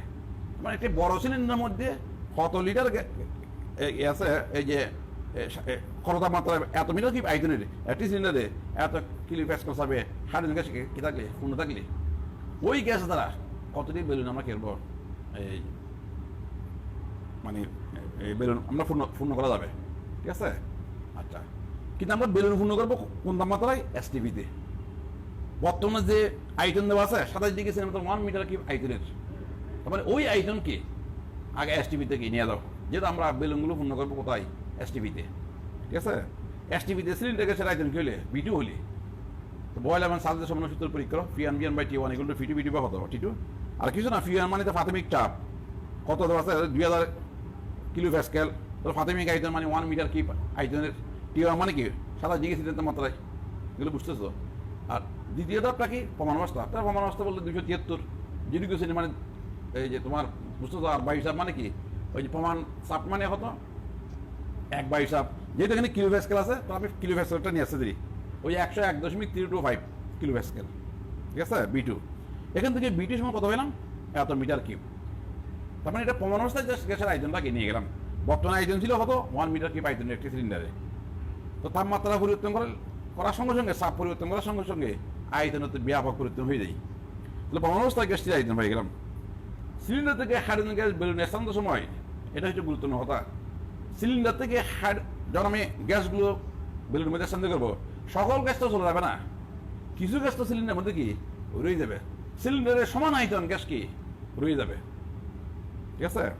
সিলিন্ডার থেকে হাইড্রোজেন গ্যাস বেলুনে স্থানান্তর সময় সিলিন্ডারের আয়তন পরিমাণ গ্যাস সিলিন্ডারে কি থেকে যাবে। অর্থাৎ সিলিন্ডার হইতে এসটিপিতে হাইড্রোজেন গ্যাস বেলুনে স্থানান্তর করা যাবে। এখান থেকে তার নিজের পাত্রের আয়তনটা কি দিলাম বিয়োগ দিলাম। তাহলে আমরা প্রমাণ অবস্থা গ্যাসটির আয়তন কত পেলাম 17.9। তাহলে সেখান থেকে তার নিজস্ব আয়তনটা কি যাবে বাদ যাবে, কত পেলাম 16.9। এখন তো হয়ে গেছে ওই গ্যাস দ্বারা আমরা কতটি বেলুন পূর্ণ করবো, ধরলাম অ্যান্টি বেলুন পূর্ণ করবো। যেহেতু বেলুনটা গোলাকার পড়ছে, ঠিক আছে, তো গোলাকার আয়তন কি 4/3 পাই আর কিউব না। তাহলে অ্যান্টি গোলাকার বেলুন আয়তন হতো n × 4/3 কি পাই আর কিউব। নিশ্চয়ই n × 4/3 পাই আর কিউব সময় হতো 16.9 যেটা আছে সেটা। সেখান থেকে আমি পাবো কি পাবো এনটা কি পাবো। আর তো প্রশ্ন মধ্যে দেওয়া আছে ওই যে ব্যাস যেহেতু দেওয়া আছে তাহলে ব্যাহাত হবে না এত মিটার কি 82। আশা করি বুঝতে চাও। এই এখানে ব্যাস দেওয়া আছে 1.004, তো ব্যাহাত তার কি অর্ধেক। খুব সুন্দর অঙ্গ, এগুলো একটু দেখবা। একদম সেম অঙ্গ হচ্ছে খুব কত নম্বর এই 2 নম্বরটা। এখানে তাপমাত্রা যেহেতু সমান আছে তো বয়স সূত্র চলে গেছে আর সামান্য সূত্র ইউজ করতে হয়নি। একই হতো ওই যে T1 = T2, তার মানে B1 = হতো V2 হতো B2, ঠিক আছে। দ্বিতীয় ক্ষেত্রে আয়তনটা ঠিক বের করতে হবে, কারণ এখানে সাপটা অন্তর্পক্ষে তাপমাত্রা ঠিক রাখছে, সাপটা পরিবর্তন করছে। কাজে 1 এর 2 অঙ্ক হুবহু কি 1। এবার আসো 3 নম্বর আসো। তাহলে 1 নম্বর অঙ্ক খুবই ইম্পর্টেন্ট অঙ্ক, 1 এবং 2 একই নিম্বর অঙ্ক। সেই জন্য আগে একটা অঙ্ক ভালো করে বোঝার চেষ্টা করবা।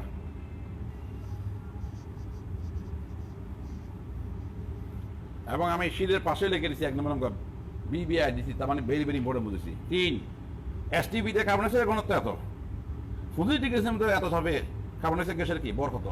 তাহলে আগে দ্বিতীয় ক্ষেত্রে তার ঘনত্বটা বাড়ি করি, তো ঘনত্ব বাড়ি করতে বর পাবে। ঘনত্ব মানে কি বর বা আয়তন না। তাহলে আমাকে দ্বিতীয় ক্ষেত্রে ঘনত্বটা বাড়ি করতে, দ্বিতীয় ক্ষেত্রে মানে কি ওই তাপমাত্রা পরিবর্তন করাতে ঘনত্বটা কত হবে, ঠিক আছে। এই তো D1 D1 P1 এগুলো D2 বা হতো ফিটু নয়, এখান থেকে D2টা কিনলাম বাড়ি করলাম। মানে এখানে তো প্রাথমিক ঘনত্ব দেওয়া আছে STPতে। STP বলাতে তো দুইটা জিনিস জানি, একটা T জানি একটা P জানি, ঠিক আছে। এই যেহেতু এখানে দ্বিতীয় ক্ষেত্রে চাপটা দেওয়া আছে হতো ওই যে 750 মিলিমিটার পার চাপ, তাহলে আমি ওইটাই লিখবো।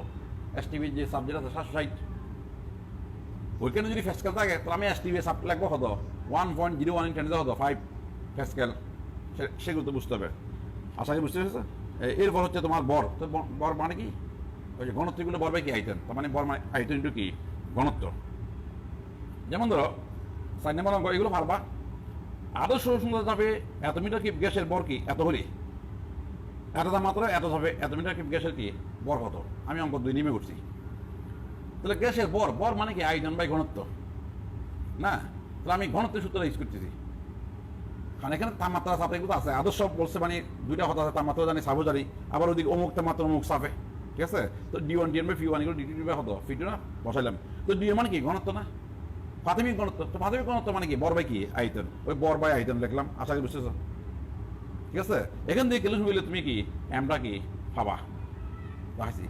অথবা আমরা ফিজিক্সের মধ্যে আরেকটা সূত্র ছিলাম নিশ্চয়ই মনে আছে, ওই যে লাস্ট চ্যাপ্টারের মধ্যে ওই যে P1 B1 / T1 M1 = P2 B2 / T2 হতো M2। বর সহ যদি দেওয়া থাকে তাহলে এখানে M2টা বাইরে পারতে কিছু না। P1 B1 T1 / M1, তাহলে P1 আদর্শ চাপে বলছে সবগুলো গ্যাসের বর মানে M1 প্রাথমিক বরটা, আর M2 মানে কি দ্বিতীয় ক্ষেত্রে বরটা। চলে সেই সূত্র দিয়ে তুমি করতে পারবা। তবে এই সূত্রটা ফিজিক্সের মধ্যে বেশি ব্যবহার হয়েছে, কেমিস্ট্রির মধ্যে ব্যবহার হয় নাই। আর ফার্স্ট নাম্বার তো এগুলো সোজা কথা, ফিবিকুটে এনআরটি। আমরা যে ফিবিকুটে এনআরটি কি তোমার ফি এগুলো কি চাপ না, খাস চাপ, শুষ্ক গ্যাসের চাপ, গ্যাসটাকে যদি পানি নিম্নমুখী অপসারণ গ্যাস জারের মধ্যে সংগ্রহ করা হয় তখন ওই গ্যাসের সঙ্গে কিছু জলীয় বাষ্প থাকতে পারে না, তখন জলীয় বাষ্পের চাপটা বাদ দিতে হবে না। প্রশ্ন করে দেখো 27 সেন্টিমিটার মাত্র এত চাপে এতখানা অক্সিজেন গ্যাস পানির উপরিতলে সংগ্রহ করা হলো। ওই তাপমাত্রায় জলীয় বাষ্পের চাপ এত ফলে সংগৃহীত অক্সিজেনের কি করো আয়তন কি করো নির্ণয় করো। ঠিক আছে, ফি কিন্তু কি এনআরটি। ফি মানে কি শুধুমাত্র শুষ্ক গ্যাসের চাপ, শুধুমাত্র শুষ্ক গ্যাসের কি চাপ। অর্থাৎ আমরা যে চাপটা পেলাম সেটা হচ্ছে হার এখানে গ্যাসের চাপ প্লাস জলীয় বাষ্পের কি আছে চাপ আছে, ওই যে 765 যেটা আছে। ঠিক আছে, তো সেখান থেকে অক্সিজেনের চাপটা কি দিতে হবে বাদ দিতে হবে, জলীয় বাষ্পের চাপটা বাদ দিতে হবে। তো জলীয় বাষ্পের চাপটা কি দিতে হবে বাদ দিতে হবে। সেই জন্য 765 কত 20 সেটা বাদ দিলাম। বাদ দিয়ে এটাকে 760 দ্বারা ভাগ করলাম। কেন 22 নিয়ে আসলাম? কারণ এখানে আমি আগে বলছিলাম এখানে আর মানের উপর নির্ভর করবে আসলে এটা চাপটাকে কিসে থাকবে। যেহেতু ফার্স্ট মধ্যে 22 দেওয়া আছে তাহলে আর মান 22 ইউজ করবো 10821। আশা করি বুঝতেছ। ঠিক আছে, এখান থেকে বিটা কি আসবে। অর্থাৎ পানির উপরে জল যেহেতু সংগ্রহ করা হয়েছে, অর্থাৎ আমি যে জিনিসটা বুঝতে যাচ্ছি তার মানে ওই এর মধ্যে গ্যাস জারের মধ্যে এখানে অক্সিজেন গ্যাস তো আছেই, প্লাস আর কি আছে জলীয় বাষ্পের চাপও একসঙ্গে আছে। এই দুটো মিলে চাপটা হচ্ছে এটা 765। কিন্তু আমরা যে এখানে ফি বি করতে যে এনআরটি ইউজ করতেছি আমরা এনআরটি, এই ফিটা শুধুমাত্র গ্যাসের চাপ, যেটাকে আমরা বলতেছি শুষ্ক গ্যাসের চাপ। তাহলে আমরা তো এটা দুটোটা পেলাম যে নিশ্চয়ই সেখান থেকে যদি পানি জলীয় বাষ্পের চাপটা যদি কি দিই বাদ দিই তাহলে অক্সিজেনের চাপটা একা কমাবে না। কেন বি করলো সেটা বেক করে দিলাম। এগুলো ইন্টারে জানা কথা। এরপর আসো এই অঙ্কটা তুমি ফিসের মধ্যে ভরছিলা, তুমি আমি আবার দেখাই। এটা ফিসের মধ্যে ভরছিলা, পরীক্ষায় দিয়েছিলাম আমি। 27 সেন্টিমিটারে একটি পাত্রে এত গ্রাম গ্যাসে অক্সিজেন আছে, তাপমাত্রা 32 সেন্টিগ্রেড উন্নীত করাই কিছু পরিমাণ গ্যাস কি গেল বেরিয়ে গেল। অর্থাৎ পাত্রের ডাকনাটা কোলারি। ঠিক আছে, তাপমাত্রা বাড়াচ্ছি কিছু পরিমাণ গ্যাস বেরিয়ে চলে গেল। তো বাকি যে গ্যাসগুলো আছে সেগুলো পাত্রে ফুরাইছে, দখল করছে না। ঠিক আছে, তাহলে ফিবিকলটা কি এনআরটি। প্রথম ক্ষেত্রে একবার ফিবিকল এনআরটি, দ্বিতীয় ক্ষেত্রে আবার ফিবিকল কি এনআরটি। এন মানে বর বাই আনিক বর আর T1, আবার ফিবিকল এনআরটি মানে আবার বর বাই আনিক বর কিন্তু আর হতো T2। এখানে চাপও আয়তনের গুণফল সবসময় আমি ঠিক রাখছি। কেন ঠিক রাখছি? কারণ এখানে তো তাপমাত্রা বাড়াইছি, গ্যাস তাপমাত্রা বাড়ালে তো যে কোনো গ্যাসের আয়তনটা প্রসারিত হবে সেটা আমরা বুঝতেছি। কিন্তু বর্ধিত আয়তনটা তো বাইরে চলে গেছে, বর্ধিত আয়তনটা বাইরে চলে গেছে। যদি বর্ধিত আয়তনে যে বাইরে না যাইতে অর্থাৎ ঢাকনা যদি দিয়ে ফেলতাম, তুমি এমনি তো জানো একটা গ্যাসীয় সিলিন্ডারকে যদি ঢাকনা দেওয়া থাকে, পিস্টন যদি দেওয়া থাকে, যদি তাপ প্রয়োগ করো তাহলে গ্যাসের অন্তঃস্থিতি কীভাবে বৃদ্ধি হবে? তখন এখান থেকে গ্যাসের চাপ বেড়ে যাবে, গ্যাসের চাপটা কি বেড়ে যাবে। যেহেতু এখানে গ্যাসগুলো বাইরে চলে গেছে কাজে এখানে আর চাপের কোনো কি হচ্ছে না, পরিবর্তন হচ্ছে না। তার মানে চাপ ও আয়তনের গুণফল সবসময় কি থাকবে ঠিক থাকবে। সেই জন্য ফিবিগুণটা কি এনআরটি দিয়ে আমরা কি করলাম, আশা করি বুঝতে পারছি এগুলো। অথবা ইচ্ছে করে তুমি ওইটা ওই উপরে যে ফি সূত্র আছে সেটা দিয়ে করতে পারবা। ওই যে ফি এন T1 M1 একটা ফিসের মধ্যে 2 সূত্র ছিল, ফিটি বা হতো এই যে তোমার T2 হতো M2। তার মানে এখানে P1 সমান V2 এবং BN সমান হতো B2। কারণ গ্যাস ছেড়ে যাওয়ার পর যে গ্যাসগুলো ছিল সেটাকেও ভাবতে পুরাই দিন করছে, দল করছে। ঠিক আছে, 7 নম্বর থেকে ডাইরেক্ট সূত্র বসাই দেওয়া, 7 নম্বর থেকে ডাইরেক্ট সূত্র বসাই দেওয়া। 8 নম্বর একটি গ্যাসের ফন্দেশটি অনুবরত, এটা এই লাইনটা দিচ্ছে মূলত আণবিক ব্যাকের জন্য। 65 গ্যাসের তাপমাত্রা এত কিলোব্যাস হবে গ্যাসটি ঘনত্ব হতো। তো গ্যাসের ঘনত্ব ডাইরেক্ট সূত্র উপরে দেওয়া আছে PM বাই কি RT। তাহলে এম মানে আণবিক ভর না, আণবিক ভর বাই করতে পারি। আণবিক ভর কাহা গেলে যেমন এই যে আমরা যে বলি যেমন সোডিয়ামের আণবিক ভর বা 23, ঠিক আছে 23। তাহলে 23 গ্রাম সোডিয়ামের কটি বন আছে? অ্যান্টি বন আছে। তার মানে অ্যান্টি বনের পর হইতে আণবিক ভর, তার মানে 1 মোলের পর হইতে আণবিক ভর। ঠিক আছে, যেমন আমরা যে উদাহরণ দিই যেমন এই যে সালফিক অ্যাসিড, তাহলে 1 মোল সালফিক মানে কত গ্রাম? 98 গ্রাম। নিশ্চয়ই 98 গ্রাম সালফিকের অনুদাগ বা হটি ওই যে 6.010 হতো 23। এখানে কার্বন ডাইঅক্সাইড বলছি 1 মোল কার্বন ডাইঅক্সাইড কত গ্রাম? 40 গ্রাম না। তো 40 গ্রাম কার্বন ডাইঅক্সাইড অনুদাগ বা হটি অ্যান্টি এন মানে এভাগুলো সিঙ্গা 6.010 হতো 23। ঠিক আছে, তো এটা যদি উল্টা করলে কি 6.023 এতটি অনুবর হতো গ্রাম 40 গ্রাম, একটি অনুবর হতো। ওকে নিয়ম করে করতেছে এগুলো। প্রথম যে দেওয়া আছে একটি গ্যাসের 50টি অনুবর কি এত গ্রাম, তাহলে একটি অনুবর খাইলাম আবার 6.023 অনুবর, তার মানে এটা আণবিক ভর। ঠিক আছে, এগুলো এভাবে প্রকল্প এগুলো তো 19-এর মধ্যে আছে। আজকে হয়তো এগুলো প্রকল্প অঙ্কগুলো করাবো, দেখতে পারবা। আশা করি এগুলো পারবা। এই যে 10 নম্বর অঙ্ক, এগুলো পারবা। এখানে শুধু বলছে মাছ গ্যাস হচ্ছে মিথেন গ্যাস, CH4, সেটার মধ্যে লিখে দেওয়া আছে, এগুলো পারবা।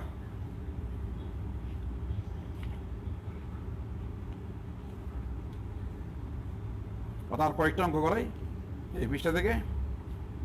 যেমন ধরো 11 নম্বর, একটি ঘরের মধ্যে কি পরিমাণ কার্বন ডাইঅক্সাইড গ্যাস আছে? এই যে ঘরের মধ্যে কি পরিমাণ কার্বন গ্যাস আছে তা নির্ধারণের জন্য ওই ঘর হতে এত তাপমাত্রায় ও এত কিলোপ্যাসকেল চাপে 10 লিটার 100 লিটার বায়ু পটাশিয়াম হাইড্রোক্সাইড দ্রবণের মধ্যে কি হলো চালনা করা হলো। এটি পটাশিয়াম হাইড্রোক্সাইড দ্রবণের ভর এত গ্রাম কিলো বেড়ে গেল। পটাশিয়াম হাইড্রোক্সাইড ভর বাড়ছে কেন? ওই যে পটাশিয়াম হাইড্রোক্সাইড কার্বন ডাইঅক্সাইডের সঙ্গে বিক্রিয়া করবে তো, হ্যাঁ, কার্বন ডাইঅক্সাইড তো অম্লীয় অক্সাইড, এটা ক্ষার। অম্লীয় অক্সাইড ক্ষারের সঙ্গে বিক্রিয়া লবণ কি করবে? পানি উৎপন্ন করবে। পটাশিয়াম হাইড্রোক্সাইড ভর এত বেড়ে গেল, বায়ুতে শতকরা কি পরিমাণ কার্বন ডাইঅক্সাইড গ্যাস কি ছিল? তাহলে আমরা ফিফিকুলটুকে এনআরটিজে করতেছি।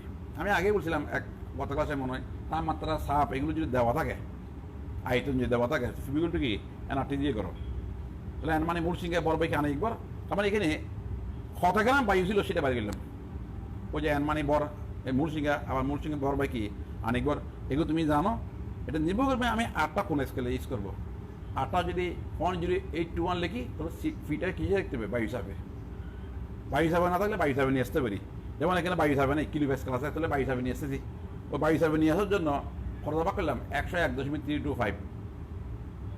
ঠিক আছে, 1 বায়ু হিসাবের সময় হতো 1 বায়ু হিসাবের সময় 760 মিনিট, প্রথম পৃষ্ঠায় দেওয়া আছে 1 বায়ু হিসাবের সময় 760 মিনিটের পার চাপ সমান 76 মিটার কি পার চাপ সমান 101.32 কি 5 কি কিলোপ্যাসকেল। ঠিক আছে, তাহলে এত কেজি কি বায়ু না? তাহলে কার্বন ডাইঅক্সাইডের ভর ইকুয়াল হচ্ছে পটাশিয়াম হাইড্রোক্সাইডের কি বর্ধিত ভর। প্রশ্নটি বলছে পটাশিয়াম হাইড্রোক্সাইডের ভর এত গ্রাম বেড়ে গেল। তাহলে পটাশিয়াম হাইড্রোক্সাইডের ভর বেড়ে গেছে কি কারণে? ওই পটাশিয়াম হাইড্রোক্সাইড কার্বন ডাইঅক্সাইড কি করছে? বিক্রিয়া করছে। তো যত গ্রাম বেড়ে গেল নিশ্চয়ই তত গ্রাম হচ্ছে কার কার্বন ডাইঅক্সাইডের ভর। কার্বন ডাইঅক্সাইডের ভর হচ্ছে পটাশিয়াম হাইড্রোক্সাইডের বর্ধিত ভর সমান কত? এত গ্রাম না? তাহলে নিশ্চয়ই আমি বায়ু নিচ্ছি কত? এই যে 100 লিটার। আমার এই যে এই বায়ু ফার্স্ট মধ্যে বায়ু ছিল কত? 1100 আর 87 কত কেজি বায়ু পাইছি না, ওই যে ফিউগুলো আনতে দিয়ে। ঠিক আছে, তাহলে এখন আমরা ওকে নিয়ম করবো। এত কেজি বায়ুর মধ্যে কার্বন ডাইঅক্সাইড ছিল কত গ্রাম? 0.08 গ্রাম। 1 কেজির মধ্যে হতো 100 গ্রামের মধ্যে হতো। কারণ ফার্স্টের মধ্যে বলছে বায়ুতে শতকরা কি পরিমাণ কার্বন ডাইঅক্সাইড গ্যাস কি ছিল। ঠিক আছে, তো এখানে বুঝতে হবে যে পটাশিয়াম হাইড্রোক্সাইড মানে বর বেড়ে গেল। তো নিশ্চয়ই পটাশিয়াম হাইড্রোক্সাইড সঙ্গে বিক্রি করছে, কার্বন ডাইঅক্সাইড সঙ্গে বিক্রি করছে, বিক্রি করছে। তো এখানে ঘরের মধ্যে কি পরিমাণ কার্বন ডাইঅক্সাইড ছিল তো সেটা বাইরে দিলে সেটা হচ্ছে বর্ধিত কি পটাশিয়াম হাইড্রোক্সাইড কি বর। আর সমস্ত কার্বন ডাইঅক্সাইড খার সঙ্গে বিক্রি করবে, ওই যে পটাশিয়াম হাইড্রোক্সাইড সঙ্গে করবে বিক্রি করবে, লবণও পানি তৈরি করবে। তবু বিক্রিয়াটা দিয়ে দিই অনেকে। তো এই যে কার্বন ডাইঅক্সাইড প্লাস কি পটাশিয়াম হাইড্রোক্সাইড, এটা হচ্ছে অম্লীয় অক্সাইড, এগুলো এটা হচ্ছে খার, লবণও পানি। ঠিক আছে, এই লবণ পানি। আশা করি বুঝতেছ। এগুলো ভারবা 12 নম্বর ভারবা। তার মতো এগুলো কিছুক্ষণ আগেই বলছিলাম, এগুলো শুষ্ক হয়ে গেছে চাপ, তারপরে জলবেশে চাপটা গিয়ে দেবে, বাদ দিতে হবে। ঠিক আছে, এগুলো ভারবা। 15 মতো এগুলো ইন্টারভিউ কোশ্চেন, মানে একেবারে বইয়ের উদাহরণ অঙ্ক।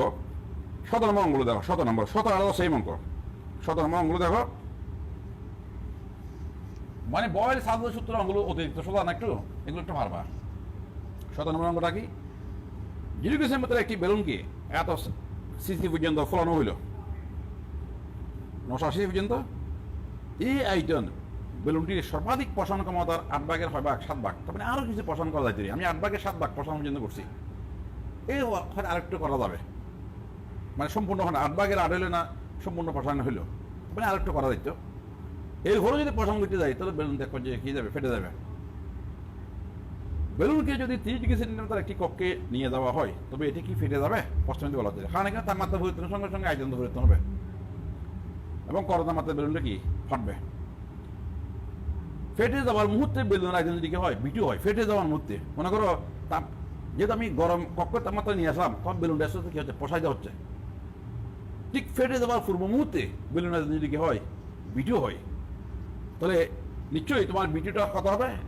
এই যে 980 8/7। এটা এই আয়তনটা কি প্রাথমিক আয়তন না? এই যে প্রশ্নের মধ্যে বলছে জিরো গ্যাসের মধ্যে একটি বেলুনকে আয়তন পর্যন্ত কি হয় ফোলানো হয়, এই আয়তন দেখো না, এই আয়তন হচ্ছে বেলুনের সর্বাধিক প্রসারণের 8/7 7 ভাগ। এটি তো বেলুনের সর্বাধিক প্রসারণের সময় কি আয়তনটা একদম ঠিক ফেটে যাওয়ার পূর্বমুহূর্তে আর কি আয়তন। এখান থেকে গেলে বিটু মান বাড়ি করো, বিটু মান পাইছে কত 1120 সিসি। তার মানে বেলুনটা সর্বোচ্চ 1120 সিসি পর্যন্ত কি এই তোমার এই এটা অত না ফোটা পর্যন্ত কি প্রসারিত হইতে পারবে আয়তন। তার মানে এরপরে যদি আরো যদি প্রসারিত হয়ে যায়, তাপমাত্রা যদি আরো বেশি হইতো তাহলে আরো প্রসারিত হইতো, তার মানে এটা কি যেত ফেটে যেত।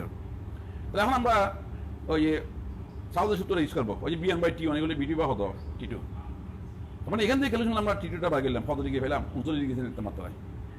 অর্থাৎ এখানে আমাদের তাপমাত্রাটা দেওয়া আছে ফার্স্ট অফ অল দ্বিতীয় ক্ষেত্রে 30 ডিগ্রি না। তার মানে এই যে বিটু 1120 এই আয়তন আসতে 39 ডিগ্রি সেন্টিগ্রেড তাপমাত্রা লাগতো, ঠিক আছে। কিন্তু আমাদের তো ঘরের কক্ষের তাপমাত্রা আছে কত 32। তার মানে আমরা এই আয়তন পর্যন্ত কি আসেনি, সেই জন্য বেলুনটা কি ফাটে নেই। অর্থাৎ আমি অঙ্কটা কেমনে করছি দেখো, ফেটে যাওয়ার মুহূর্তে বেলুনের আয়তন হচ্ছে কি এত। তো BN/T1 সময় বিটু বা হতো T2 সাউথের সূত্র ইউজ করলাম। তো B1 মানে কি প্রাথমিক আয়তন, ওই যে জিরো গ্যাসের মধ্যে যেটা আছে আশা করি বুঝতেছো। বিটু মানে কি, বিটু আমি কি ধরছি ঠিক ফেটে যাওয়ার পূর্ব মুহূর্তে কি আয়তন, ঠিক আছে। তো T2 মানে কি ওই ফেটে যাওয়ার পূর্ব মুহূর্তে কি তাপমাত্রা রে, ওই তাপমাত্রা কি কক্ষের তাপমাত্রা না, যেই তাপমাত্রার মধ্যে আমরা বেলুনটা নিয়ে গেছি 30 ডিগ্রি সেন্টিগ্রেড, ঠিক আছে। এই না এখানে আমি আচ্ছা T2টা আমি বের করতেছি, T2টা কি অর্থাৎ এখানে B1 দেওয়া আছে, B2 দেওয়া আছে, T1 দেওয়া আছে, T2টা বের করতেছি, ঠিক আছে। আমি যেহেতু বিটির সময় কত বের হচ্ছি 1120, তার মানে 1120 আসতে তাপমাত্রার প্রয়োজন হবে কত 39। কিন্তু আমরা তো 39 তাপমাত্রায় বেলুনটিকে নিয়ে যাইনি, আমরা নিয়ে গেছি কত 32। তার মানে বেলুনটা ফাটবে না রে। তার মানে আদৌ বেলুনের আইটেমটা ওই যে 1120 সিসির মধ্যে কি পৌঁছাবে না, ঠিক আছে। এই আমি যেভাবে করছি সেভাবে করবা, তাহলে তুমি ভালো করবা। সেই মতো 8 নম্বর ইচ্ছে করলে 8 নম্বরটা হবো তুমি ইয়ার মতো করতে পারবা, এই 17 নম্বর মতো কি করতে পারবা, ঠিক আছে। এগুলো করবা, আমার মনে এগুলো পারবা। এই যে 19 নম্বর 20 নম্বর তবে একটু দেখাচ্ছি। 19 নম্বর 20 নম্বরটা দেখো, 20 নম্বরটা কি একটি এলপি জি সিলিন্ডারে এত কেজি বিউটেন, এত কেজি প্রোপেন, এত কেজি প্রোপিন গ্যাস কি আছে রক্ষিত আছে, অর্থাৎ 3 ধরনের গ্যাস মিশ্রণ আছে। কোনো পরিবারে রান্নার জন্য প্রতিদিন 20,758 কিলোজুল শক্তির কি হলে প্রয়োজন হলে ওই সিলিন্ডারের গ্যাস কতদিন কি ব্যবহার করা যাবে। দেওয়া আছে বিউটেন, প্রোপেন, প্রোপিনের দহন তাপ যথাক্রমে এত কিলোজুল ফার কি মূল। তাহলে এত কিলোজুল ফার মূল এটা তো অর্থ আমরা জানি, মানে 1 মূল বিউটেন কি দহন করলে, দহন মানে তো পর্যাপ্ত অক্সিজেনের সঙ্গে বিক্রিয়া করলে 2650 কিলোজুল কি আবার তাপ তৈরি হবে। আমি একটা দিয়ে বুঝে দিলাম। তাহলে কত কেজি বিউটেন নিছি আমি 6.75 কেজি বিউটেন নিলাম, ঠিক আছে। কেজিকে আমি গ্রামে নিয়ে এলাম, এরপর আনাইবার দ্বারা বাক করলাম, তাহলে মূল্য নিয়ে যাচ্ছি আমি। শুধু হতা 6.75 কেজি বিউটেন সমান কত গ্রাম, তাকে 1000 মূল্যাম, তারপর আনাইবার দ্বারা বাক করলাম। ওই যে বিউটেন আনাইবার হচ্ছে কত 58, আশা করি বুঝতেছ। ওই যে সাইবার 48, ওইদিকে 10, ঠিক আছে 58। অনুরূপভাবে 5 কেজি মানে কত মূল, এবং 4 কেজি প্রোপিনের আনবির সঙ্গে জানি C3 হতো 6 একইভাবে করলাম। তাহলে তো এখন অগ্নিম করছি সঙ্গে করে বলছি এগুলো। ওই যে প্রতি মূলের বিউটেনের দহন তাপ কত 2650 না, তার মানে এটা অত যে প্রতি মূল থেকে আসবে এত, তাহলে বিউটেন কত মূল পাইলাম, ওই যে এত মূল পাইলাম না সেই মধ্যে। তাহলে এত মূলের জন্য কত হবে, তাহলে এত ইন্টু 2650 হবে না, এটা ডাইরেক্ট করে ফেলছি এটাতে এত ইন্টু 2650। অন্যভাবে তোমার ওই যে প্রোপেনারটা করলাম, প্রোপেনারটা কি করলাম, ঠিক আছে। তাহলে এত কত কিলোজুল তাপ লাগবে সেটা করলাম, বাইরে গেলাম।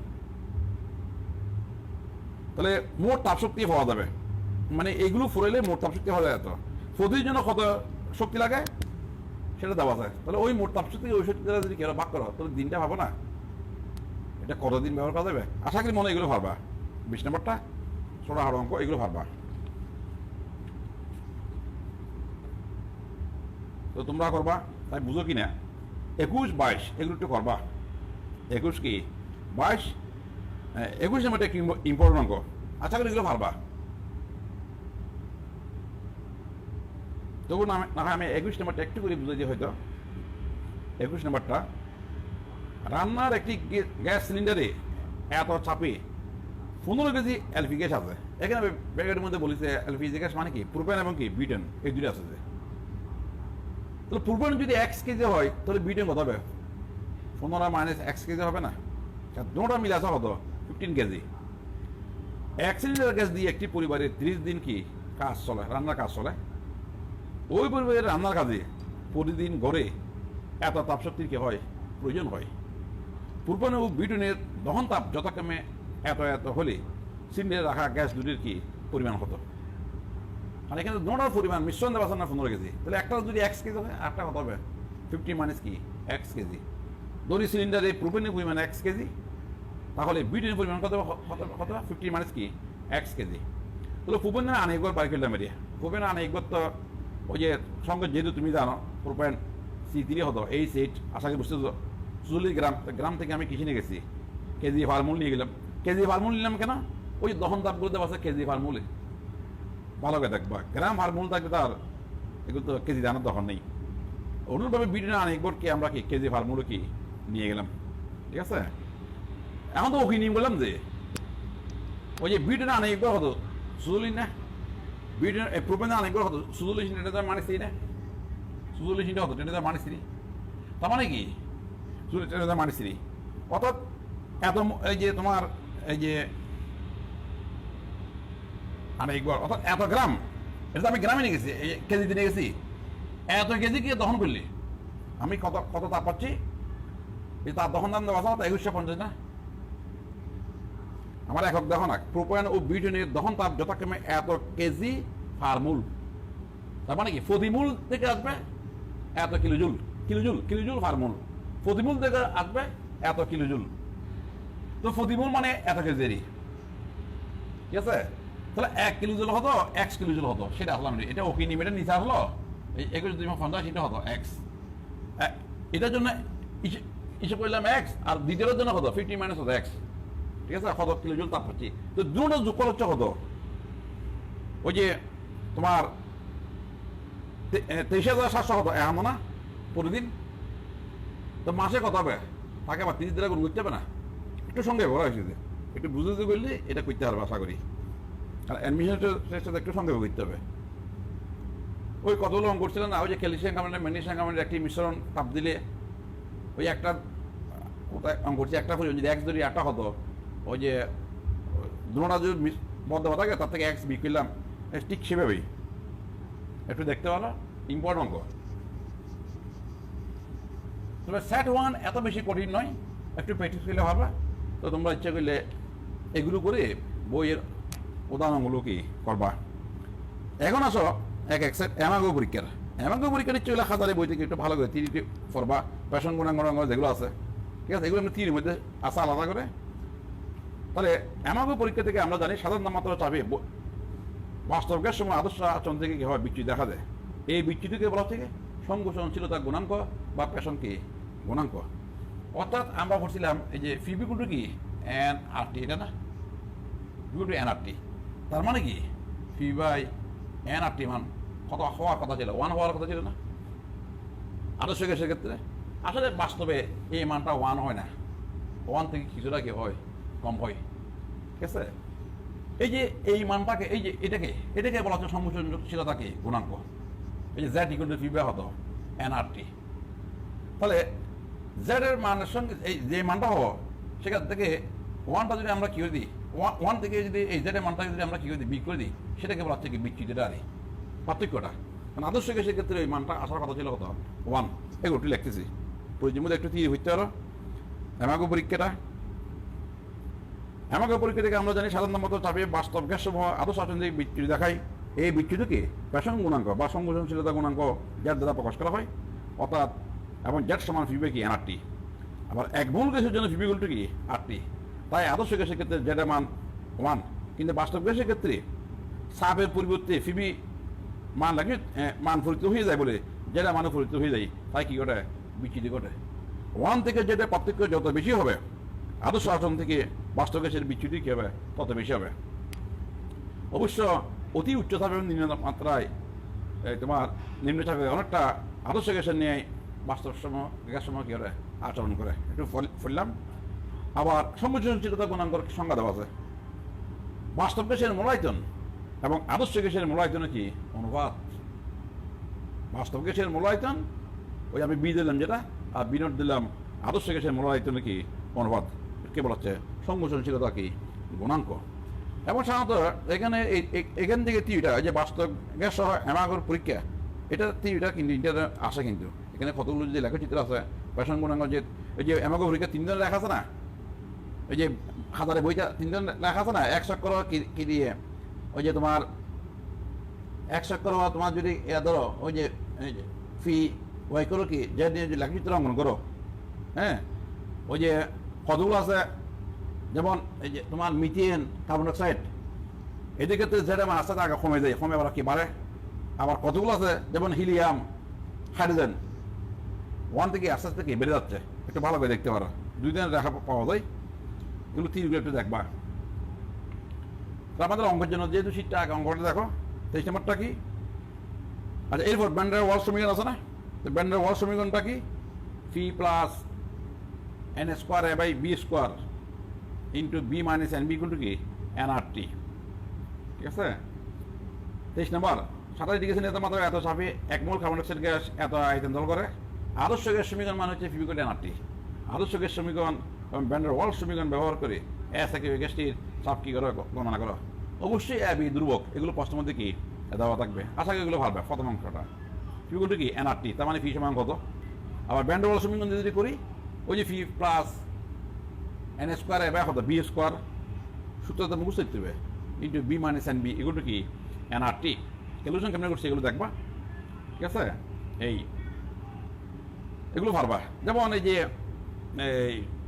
এই যে 23 নম্বর অঙ্কটা এই যে 2-1 বছর আগে অ্যাডমিশন টেস্ট আসছিল, আসে একটা ছেলে এর ঘরে এমনি বুড়ি ঠিক ছিল, মানে কোনো অবস্থাতে সে উত্তরটা আনতে পারতেছে না, মানে এখানে উল্টো পাল্টা মানজুর আসছে খেলোটার মধ্যে।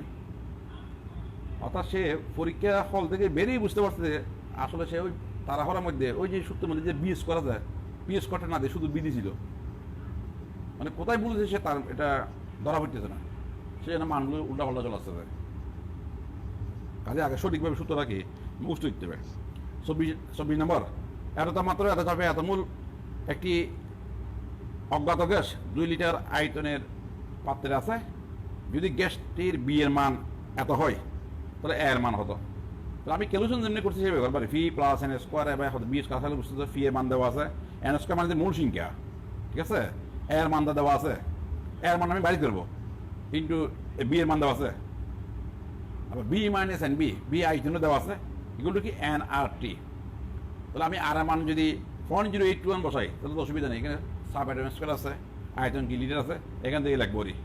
এখান থেকে লিখলে এর একক আসবে কত, এটা ফার্মুল স্কোয়ার হবে, সেটার মধ্যে এক জায়গায় বলেছে এটা ফার্মুল স্কোয়ার হবে। কারণ তুমি নিজে বুঝতে পারবা এই যে এখানে যে এন স্কোয়ার এটা হতো এই যে N square by B square না, তো এটা তো সাবের একাও না, এটা অ্যাটম হবে না, এটা তো সাপ। কারণ আমি তো ফি এর সঙ্গে এটা যোগ করতেছি, তো ফি যেহেতু সাপ এটাও তো সাপ, তো এখানে নিচে এক জায়গায় বলেছে তাহলে এন স্কোয়ার এটা না, হ্যাঁ তাহলে এই যে N square A equal to হতো এই যে অ্যাটম এটা হতো বি না, তো বি একক কি লিটার না, তো লিটার কি স্কোয়ার, তাহলে নিশ্চয়ই এর সমান কী হবে এর একক কী হবে নিচে এন স্কোয়ার যাবে না, তার মানে কি ওই যে অ্যাটম ফার মূল স্কোয়ার, অ্যাটম লিটার স্কোয়ার ফার কি মূল স্কোয়ার হচ্ছে, তার মানে মূল স্কোয়ার হবে, সেটার মধ্যে মনে হয় মূল ইনভার্স করছে, ঠিক করে না, এটা ফার মূল স্কোয়ার, এটা কীভাবে আসলে সেটা একটু দেখাইলাম। 25 নম্বর তাহলে সেটার মধ্যে এককটা বলেছি একটু, ওই যে 24 নম্বর এককটা কী হবে 2.4615 অ্যাটম লিটার স্কোয়ার ফার মূল স্কোয়ার, কীভাবে হচ্ছে একটু দেখাই দিলাম। সংকোচনশীলতার গুণাঙ্কগুলো একদম সোজা। 27 ডিগ্রি সেন্টিগ্রেড এত চাপে এক মূল একটি গ্যাসের আয়তন এত, উল্লিখিত তাপমাত্রা ও চাপে গ্যাসটির আদর্শ আচরণ থেকে বিচ্যুতি গণনা করো, তার মানে জেড বাড়ি করবো। মানে আদর্শ গ্যাসের মান তো যেটা মান তো 1, তো বিচ্যুতি মানে 1 থেকে এটা বিক করে দেওয়া। তো যেগুলোকে ফিফে হতো এনআরটি আশা করি বুঝতে, তো বিচ্যুতি মাত্রা মানে কি 1 থেকে করে দেওয়া, বিক করে দেওয়া। একদম সেম অঙ্ক, এগুলো একদম সোজা, তুমি নিজেই ভাববে এগুলো, তেমন একটা করতে হবে না। মাঝে মধ্যে মূল সংখ্যা যদি দেওয়া না থাকে এনে মান, ওই আবার এন মানে কি বর বা আনে একবার, এগুলো বোঝার কথা। 28 নম্বর 29 নম্বরটা দেখো, 29 নম্বরটা এসটিভিতে এক মূল একটি গ্যাসের সংকোচনশীলতা গুণাঙ্ক বা পেশন গুণাঙ্ক, তোমাদের বইতে যেটা বলছে এটা যেটা মান দেওয়া আছে। এসটিভি বলতে এখানে আসলে তাপমাত্রা, তোমার চাপ, এগুলো তো দেওয়া আছে না। তো এখান থেকে তুমি কী ভাবা, বিটা হবা, বি ভাই আমি এত মিটার কিউব, মিটার কিউব আমি ডেসিমিটার কিউব কি নিয়ে আসলাম, অঙ্ক তো আসলে হয়ে গেছে। তখন ওই আয়োজনটা কি আমাকে শত ডিগ্রি সেন্টিগ্রেড এতগুলো সাপে গেছে, আয়োজনটা কি কত, তখন আবার বয়েল এবং সাবজেক্ট কি সামান্য সূত্র করতে পারি, ফিএনবিএনগুলো পিডিবিটি হতো একটু। প্রথমে যে তথ্যগুলো দেওয়া আছে এসটিভিতে এক মূলকে সে সংকোচনশীলতা গুণাঙ্ক এত, জেড দেওয়া আছে, মূল সংখ্যা দেওয়া আছে, এন দেওয়া আছে, তাহলে ফি দেওয়া আছে, টি দেওয়া আছে, তাহলে বাকি আছে কি এখান থেকে শুধু তোমার বিনা। তো এটা ফাইলাম তো আমার কথা এসটিভি জানা হয়েছে, আমাকে তো গ্যাসের একজন এসটিভিটা বলে নেই, আমাকে চাইছে কোথায় 100 ডিগ্রি সেন্টিগ্রেড তারা অমুকটা হবে, তখন আমার বয়েল এবং সাবজেক্ট করতে হবে সামান্য কি সূত্র। ঠিক আছে, এরপর হচ্ছে পরবর্তী সেট হচ্ছে ব্যাপন ও কি নিঃসরণ। তো ব্যাপন ও নিঃসরণ তুমি জানো, ব্যাপন তো গ্যাসের অণুগুলো স্বতঃস্ফূর্তভাবে যে এদিক থেকে এদিক চলে যায়, এটাতে ব্যাপন। আর নিঃসরণ তো চাপের কারণে, অর্থাৎ ভিতরে চাপ বেশি, বাইরের চাপ কম, তখন একটা যদি ছিদ্র যদি পাই তাহলে সজোরে গ্যাসগুলো ঘিরে যাবে, বেরিয়ে যাবে, সেটা হচ্ছে কি নিঃসরণ। স্থির তাপমাত্রা চাপে কোনো গ্যাসের ব্যাপনের হার তার ঘনত্বের বর্গমূলের ব্যস্তমাধিক। ব্যাপনের হার, হার মানে একক সময়ে যে পরিমাণ গ্যাস বেরিয়ে যাবে সেটা। ঠিক আছে, মনে করো এই যে একটা বেলুন আছে, পাত্র আছে, এখানে কিছু গ্যাস আছে, এই গ্যাসটা মনে করো কি কার্বন ডাইঅক্সাইড, এখানে একটা ছোট একটা ছিদ্র আছে, মনে করো ছিদ্র দিয়ে গ্যাসগুলো কি যাচ্ছে, বেরিয়ে যাচ্ছে। তো ব্যাপনের হার সমাধিক গ্যাসের ঘনত্বের বর্গমূলের কি ব্যস্তমাধিক, গ্যাসের ঘনত্বের বর্গমূলের কি ব্যস্তমাধিক। তার মানে এখান থেকে সূত্র আমরা বানাই রাখতাম R1/R2 সমান √/d2 হতো d1, √/d2 হতো d1। ঠিক আছে, তার মানে এখানে কার্বন ডাইঅক্সাইড রাখলাম, এই সিটি থেকে গ্যাসগুলো বেরিয়ে গেল। আর এখন কার্বন ডাইঅক্সাইড না রাখি শুধু অক্সিজেন রাখি, তার মানে সময়টা ভিন্ন হবে। তো কারণ এটার ব্যাপনের হার আর প্রথমটার ব্যাপনের হারটা আর এক হবে না, আর যেহেতু এদের ঘনত্ব ভিন্ন, অথবা আনইগোরও কি ভিন্ন, আনইগোর দিয়ে সূত্র আছে অবশ্য এই, সেই জন্য তার মানে ব্যাপনের হার আবার আনইগোরের বর্গমূল কি ব্যস্ত, আনইগোর যদি বেশি হয় তো ব্যাপন কম হবে, বড় মানে ভারী হলে ব্যাপন কম হবে না, আর আনইগোর যদি কম হয় ব্যাপনটা কি হবে, বেশি হবে। সেই জন্য সূত্র হচ্ছে R1/R2 সমান √/কি d2/d1 সমান √/কি m2/কি m1, m2 বড় হবে, বুঝতেছো, বর বেশি হলে ব্যাপন কি হবে, কম হবে। তো তাদের সূত্র যাতে উল্টা না হয়, তাহলে এখানে আরো আমার এটা ব্যাপনের হার কত হচ্ছে, একক সময়ে যে পরিমাণ গ্যাস খেয়ে যাবে বেরিয়ে যাবে। এই যে ধরলে এখানে B1 একদম পরিমাণ কার্বন ডাইঅক্সাইড ছিল, ওই কার্বন ডাইঅক্সাইডগুলো এসিডে যাইতে T1 সময় লাগলো, তাহলে ব্যাপনের হার কি B1/T1। দ্বিতীয় ক্ষেত্রে এখানে অক্সিজেন ছিল মনে করো B2, হ্যাঁ, তাহলে ওই অক্সিজেনগুলো সিডে বেরিয়ে লাগা হতো T2 সময়, তাহলে 8 মানে কি B2 হতো T2। আশা করি সূত্র তুমি এভাবে বুঝবা। যদি B1 সমান B2 সমান B হয়, কোন সূত্র হবে কি R1/R2 সমান T2 হতো T1, ওই B1/B2 খাড়া গেল T2/T1, সূত্র মানে যাতে উল্টো না হয়। R1/R2 সমান সবগুলোতে 2 উপরে, R1/R2 শুধু R1/R2 সমান কি T2/T1 সমান √/d2/d1 সমান √/কি m2/কি m1, মানে 2 সবগুলো উপরে। শুধুমাত্র ঘনত্ব এবং এর মধ্যে আনইগোর মধ্যে কি আছে, রোড আছে, সবার মধ্যে কি নেই, রোড নেই, ভালো করে দেখবা।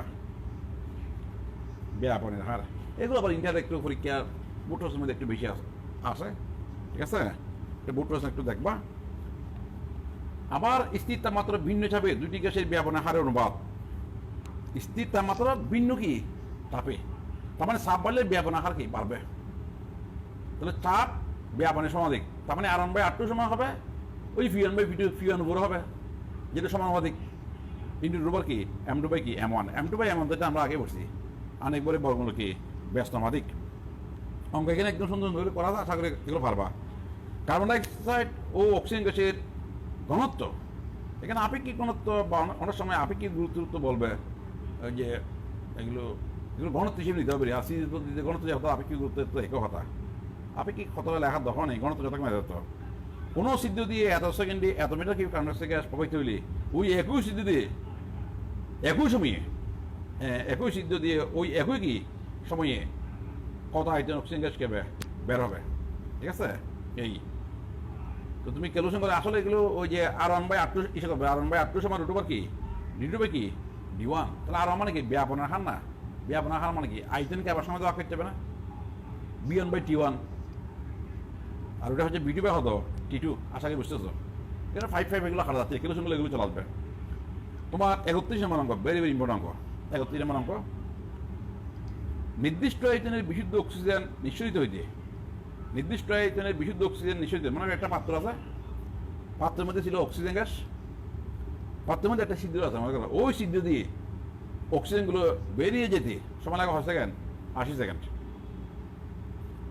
একই অবস্থায় মানে আগের পাত্রের মধ্যে, একই অবস্থা মানে আগে যে তাপমাত্রা যে চাপে রাখছি ওই পাত্রের মধ্যে 20% ওজন মিশ্রিত কি অক্সিজেন নিঃসরণের জন্য, 20% ওজন মিশ্রিত, ওজনের সঙ্গে উতরি, তার মানে আমি কি 20% ওজন, তোমার এখানে 80% কি অক্সিজেন আছে, আরও 20% আমি যদি 100 গ্রাম হিসাব করি, তার মধ্যে তোমার ওই যে 20% 20 গ্রাম হবে ওজন, আর 80 গ্রাম হচ্ছে কি অক্সিজেন। ওই সিদ্ধ দিয়ে আগর সিদ্ধ দিয়ে বের হইতে সময় লাগবে 6 সেকেন্ড 85 সেকেন্ড। ওজনের কি বাড়ি করো, আনিক বাড়ি করো। তাহলে এখানে ওই আমরা যে সূত্র বলছিলাম, ওই যে T2/T1 সমান √/m2/m1, T2/কি T1 সমান √/, কি m2/m1, ভালো করে সূত্র দেওয়া। এখানে T2/T1, ঠিক আছে, T2/T1 সমান √/, কি m2/, কি m1, অর্থাৎ আমি T1 কি বলছি, প্রথম ক্ষেত্রে অক্সিজেন বিশুদ্ধ অক্সিজেন গ্যাস সিদ্ধ থেকে বেরোতে যে সময় লাগছে সেটা হচ্ছে T1। T2 কি বুঝাচ্ছি, ওই মিশ্রণটা সিদ্ধ দিয়ে বেরোতে যে সময় লাগছে সেটা হচ্ছে অত T2, বুঝছে? তো T2/T1 সমান √/, কি m2/m1। m1 মানে কি, m1টা হচ্ছে প্রথমে যে গ্যাস বেরিয়ে গেছে তার আনেক গড়, তার মানে কি বিশুদ্ধ অক্সিজেন, তো বিশুদ্ধ অক্সিজেন আনেক গড় 32। m2 মানে কি মিশ্রণে আনেক গড়, আর দ্বিতীয় ক্ষেত্রে তো ওই সিদ্ধ দিয়ে চলে গেছিল, মানে মিশ্রণটা না, ঠিক আছে? আমি একটু বাসা লিখছি বোঝার জন্য। সুতরাং মিশ্রণে আনেক হচ্ছে m2, অর্থাৎ এখান থেকে যদি T1 T2 মান যদি বসো, m1 এর মান হচ্ছে কত, ওই যে 32, যদি ক্যালকুলেশন করো তাহলে আসবে কত, m2 সমান কত 36 আসবে। এখানে একটু ক্যালকুলেশন সঙ্গে বলা হয়েছে এগুলো, ওই যে T2/কত, T1 সমান হচ্ছে √/m2/, কত m1, √/m2/m1। ক্যালকুলেশন একটু সঙ্গে করা হয়েছে, এগুলো করবা। এখানে T1 মানে কি প্রাথমিক সময়টা, প্রাথমিক সময় কত নিচ্ছে 80 সেকেন্ড বিশুদ্ধ অক্সিজেনের ক্ষেত্রে, আর দ্বিতীয় ক্ষেত্রে মিশ্রণের জন্য এটা কত 85। m2 হার মিশ্রণ আনেক গড়, m1 কি অক্সিজেন আনেক গড়, অক্সিজেন কত 32, প্রথমে গেছে অক্সিজেন গ্যাস বেরিয়েছিল, অর্থাৎ এখান থেকে ক্যালকুলেশন করলে এই m2 মান আসবে কত কত সেটা বুঝছি 36, এগুলো করবা। আর এটা তো মিশ্রণটা কি আনেক গড়, এখন আমাকে মিশ্রণ আনেক গড় বাকি, আমাকে বলছে কি ওজনের কি আনেক গড় কি বেরি করো। তাহলে এই যে মিশ্রণ আনেক গড়, তাহলে মিশ্রণের মধ্যে কি আছে 80% ওজন আছে না, এই যে প্রশ্ন বলছে 20% ওজন, মানে 20% ওজন আর 80% হচ্ছে কি অক্সিজেন। তো এটা কেমন হিসাব করেছে দেখো, ভালো করে দেখবা। তাহলে XA 20% প্লাস 80% ইন্টু 32, এটা করতে আসবে সেটা দাও। তাহলে এই এমটা কি, এই যে বড় এমটা কি, এটা কি মিশ্রণে বল না, মিশ্রণে বল না। তাহলে মিশ্রণের মধ্যে 80% আছে তো অক্সিজেন না, তো অক্সিজেন একবার তো 32, ঠিক আছে? আর 20% আছে কি ওজন, তার মানে ওজন আনেক আমি কত দিচ্ছি যে x, নিশ্চয়ই 20% ওজন আনেকবার প্লাস 80% অক্সিজেন আনেকবার, দুটা যোগ করলে তো মিশ্রণে কি আনেকবার আসবে। এগুলো পার্সেন্টেজ চলে পেরেছি আর তো কিছু না, 20/100 এদিকে 80/100, তোমার এখানে ক্যালকুলেশন করলে এখান থেকে কি আসবে x আসবে, ঠিক আছে?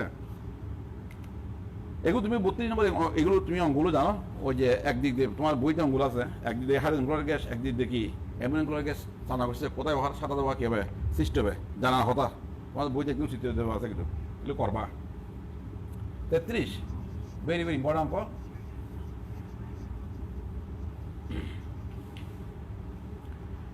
33টা 37 ডিগ্রি সেন্টিগ্রেড এত চাপে একটি পাত্রে শুকনো ছিদ্র দিয়ে 20 মিনিটে এত গ্রাম কার্বন ডাইঅক্সাইড গ্যাস কি হয়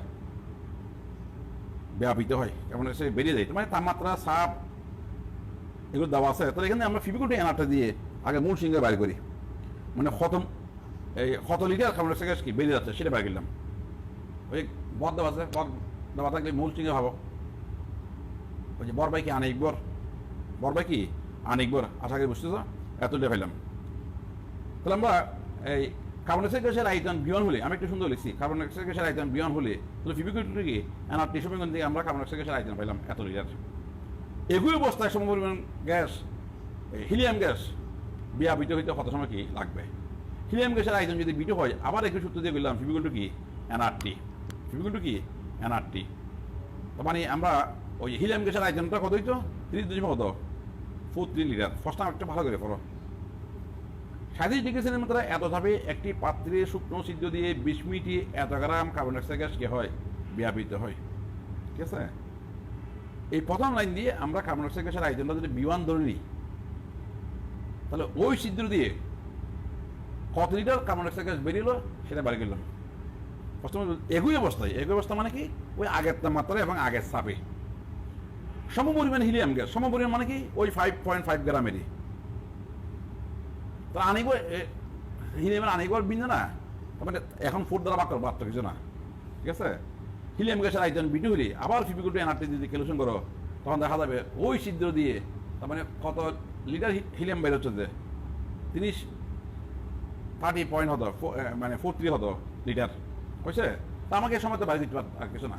তো সময়ের সঙ্গে আনিবার কি সম্পর্কটা সূত্র বসাইলে মেরি আর বাই আপ টু সময় উঠবার কি M2 বাই কি M1, এখন এগুলো ভাববা। আর মানে কি বিএন বাই টি1 না, আবার আপনি মানে বিডি বাই হতো টি2 না, এখন ক্লিয়ারলি ভাববা। সুন্দর অঙ্কটা 33। এখানে ভুল করলে করবে যে মূলত 31 এবং কি 33। আরগুলো তুলনা করে সোজা, যে একবার করছে সেগুলো তো পারবা,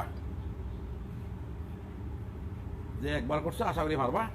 এখন আসলে অ্যাভোগাড্রো প্রকল্প, আসলে অ্যাভোগাড্রো প্রকল্প অঙ্কগুলো তোমাদের বইতে আছে পরিমাণগত রসায়নের মধ্যে, তোমাদের বইতে আছে পরিমাণগত রসায়নের মধ্যে। আমার এই পরিবেশ রসায়নে চলে আসছে রে, তবুও তোমরা ইচ্ছা করলে বই সাহায্য নিয়ে করতে পারো। আর অ্যাভোগাড্রো প্রকল্প অঙ্কগুলো তো 9 10-এর মধ্যেও আছে। অর্থাৎ প্রত্যেক পদার্থের এক মূলের সমান সংখ্যক অণু থাকবে, উহার মান হচ্ছে অ্যাভোগাড্রো সংখ্যার কি সমান।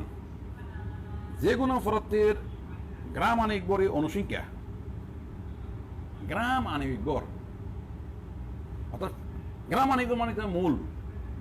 ঠিক আছে, যেমন 1 মোল কার্বন ডাইঅক্সাইড বললে কত গ্রাম বলি 40 গ্রাম, 1 মোল অক্সিজেন বললে কত গ্রাম 32 গ্রাম। তো 32 গ্রাম অক্সিজেনের যতটি অণু থাকবে 40 গ্রাম কার্বন ডাইঅক্সাইড কি থাকবে ততটি অণু থাকবে, এবং উহার মান হচ্ছে অ্যাভোগাড্রো সংখ্যার কি সমান। গ্রাম পারমাণবিক ভরে পারমাণবিক সংখ্যা, গ্রাম পারমাণবিক ভর অর্থাৎ পারমাণবিক কি গ্রামে প্রকাশ করা পারমাণবিক ভর। অর্থাৎ কোনো মৌলের ক্ষেত্রে যেমন আমি যদি বলি হাইড্রোজেন পারমাণবিক ভর হতো 1 না, তাহলে 1 গ্রাম হাইড্রোজেনে তখন থাকবে পরমাণু 6.0 হতো 23। আমি যদি কার্বনের পারমাণবিক ভর হতো 7 না, কার্বন 6 কার্বনের পারমাণবিক ভর হতো 6, তারপরে 6 গ্রাম কার্বনের পারমাণবিক ভর হতো কত 6.0 হতো 23। নাইট্রোজেন পারমাণবিক ভর হতো 7। আণবিক ভর বলিনি, আণবিক ভর তো N2 7 × 2। ঠিক আছে, এই নাইট্রোজেন 14 28, তাহলে নিশ্চয়ই 14 গ্রাম নাইট্রোজেনের মধ্যে থাকবে কত ওই 6.2 হতো 23 অ্যাভোগাড্রো সংখ্যাটা। যেমন সোডিয়াম 23 না, 1 মোল মানে তো 23 গ্রাম সোডিয়ামে পরমাণু থাকবে কয়টি অ্যান্টি ওই 6.0 হতো 23। এগুলো বোঝানো হচ্ছে গ্রাম পারমাণবিক বলে পরমাণু সংখ্যা এবং গ্রাম আয়নের সংখ্যা সমান স্থির, এবং উহার মান হচ্ছে অ্যাভোগাড্রো সংখ্যার কি সমান। যেমন 40 গ্রাম কার্বন ডাইঅক্সাইড বা 66 গ্রাম সালফার ডাইঅক্সাইড বা 71 গ্রাম কি ক্লোরিন বা 98 গ্রাম সালফার সবগুলো তো 1 মোল, সেটা বোঝাচ্ছি। বা যে কোনো পদার্থের 1 মোলের সমান সংখ্যক কি থাকে অণু থাকে, এবং উহার মান হচ্ছে অ্যাভোগাড্রো সংখ্যার কি সমান। হ্যাঁ পরমাণু আসো, তাহলে কার্বনের পারমাণবিক ভর হতো 12 না, অত 12 গ্রাম কার্বন, এটাকে বলছে 1 গ্রাম পরমাণু কার্বন।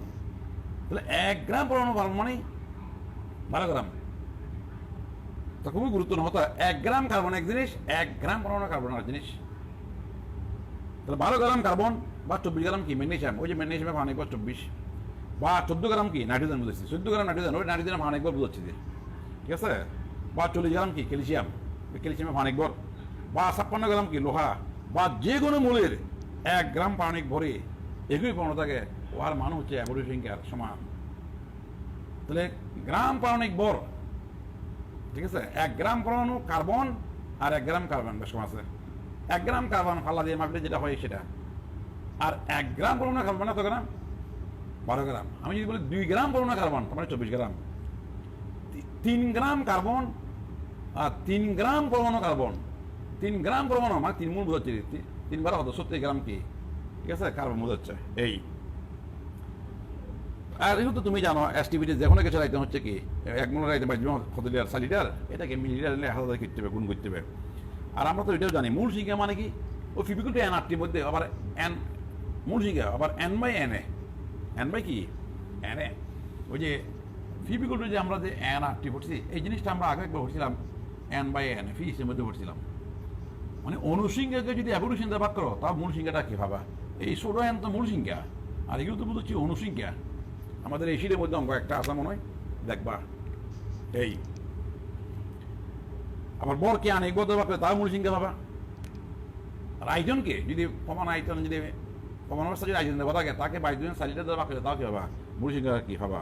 আবার মূল সংখ্যা সমান এমবি আমরা ভরছিলাম মোলার ইন্টু কি আইজন সবগুলো দেওয়া আছে। এগুলো 9-10 অঙ্ক কিছু কিছু অঙ্ক। এই যে এত গ্রাম নাইট্রোজেন গ্যাসে কতটি অণু থাকবে ও কি নিম করছে অণু বললে অণু হিসেবে করলে তো আনেক হয়েছে কিন্তু আর গ্রামে অণু আছে অ্যান্টি অ্যাবোটো সংখ্যা 1 গ্রামে কত আশা করি বুঝতেছে কতটি ফোন আছে, কতটি ফোন আছে ইচ্ছে করলে আগে যেটা অনুবাদিত তাকে 2 দ্বারা গুণলে হবে না। সংগত কি নাইট্রোজেন সংগত কি N2 না, নাইট্রোজেন সংগত কি N2। তাহলে একটি অণুতে ফোন হয়টি 2টি না, আগে যেটা বাড়ি করছো সেটাকে 2 দ্বারা গুণলে কি হয়ে যায় ফোন হয়ে যাবে না, অথবা ওকিনি গুণলে হয়ে যাবে। ওই 14 গ্রাম নাইট্রোজেনের ফোন আছে হতে অ্যাবোটো সংখ্যা 1 গ্রামে হতো এই অঙ্ক 2 নিয়মে করা হয়েছে। এগুলো ফারাক কথা। 5 গ্রাম গ্লুকোজে কতটি আছে হাইড্রোজেন পরমাণু আছে আগে অনুসংখ্যা বের করতে হবে। 5 গ্রাম গ্লুকোজ C6H12O6 এটা পাইলে অনেক কিছু পারবা।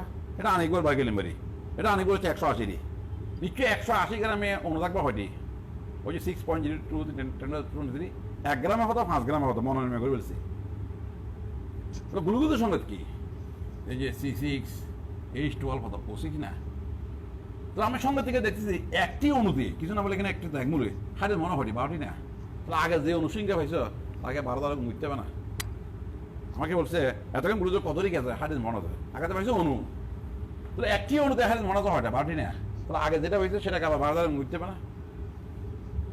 অনেকেই অত জিনিসটা বুঝতে এই যে আরেকটা জিনিস বলি তোমাকে যদি বলা হয় এই যে প্রশ্ন দেখো 5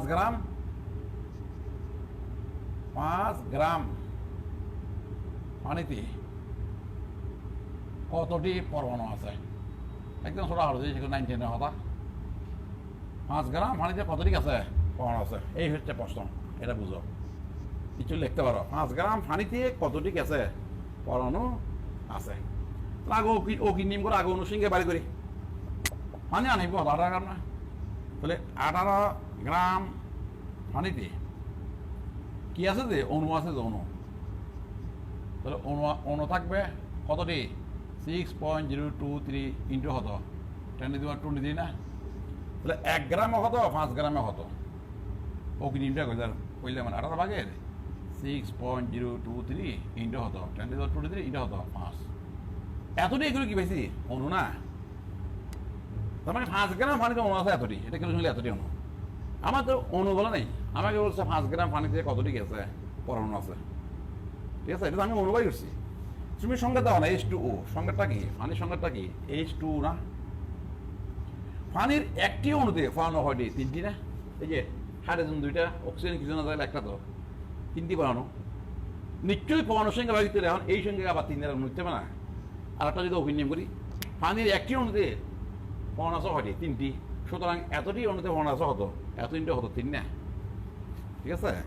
কাজে কোনো একটা যোগের মধ্যে বলা হচ্ছে কতটি পরমাণু আছে তাহলে আগে অনুসংখ্যা করবা বাড়ি করবা, ঠিক আছে। এই এগুলো ভাববা এগুলো 3 নম্বর তোমার এগুলো ইন্টারভিউ কোয়েশ্চেন। ওই যে ফিজিক্যাল এনার্জি এই যে অঙ্ক এত তাপমাত্রা এত থাকবে এত মিটার গেছে কতটি কি আছে অণু আছে ওই এন বাড়ি করবো। ফিজিক্যাল টু সোডা মানে কি বড় এন বাই এন এ আশা করি বুঝতে তো এখানে বড় এনটা করবো বাড়ি করবো। এগুলো ভাববা তুমি একটু নিজে করবে এগুলো ভাববা, এগুলো সহজগুলো আমি একটু খুব দ্রুত করে দিই। হ্যাঁ তাহলে আমি ওইটাও গেছে গা ওই যে 7 নম্বর অঙ্ক এগুলো আগেই করছি আমরা এই ধরনের অঙ্ক। যেমন 8 নম্বর অঙ্ক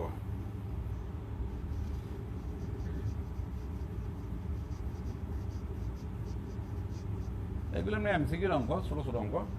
8 নম্বরটা কি এত মিলিগ্রাম কার্বন ডাইঅক্সাইড থেকে 10^21 এতটি অণু অবসংগুলি কত গ্রাম অণু, ওই যে গ্রাম অণু মানে যে মূল সংখ্যা, কত গ্রাম অণু কি থাকবে, অবিষ্ট থাকবে।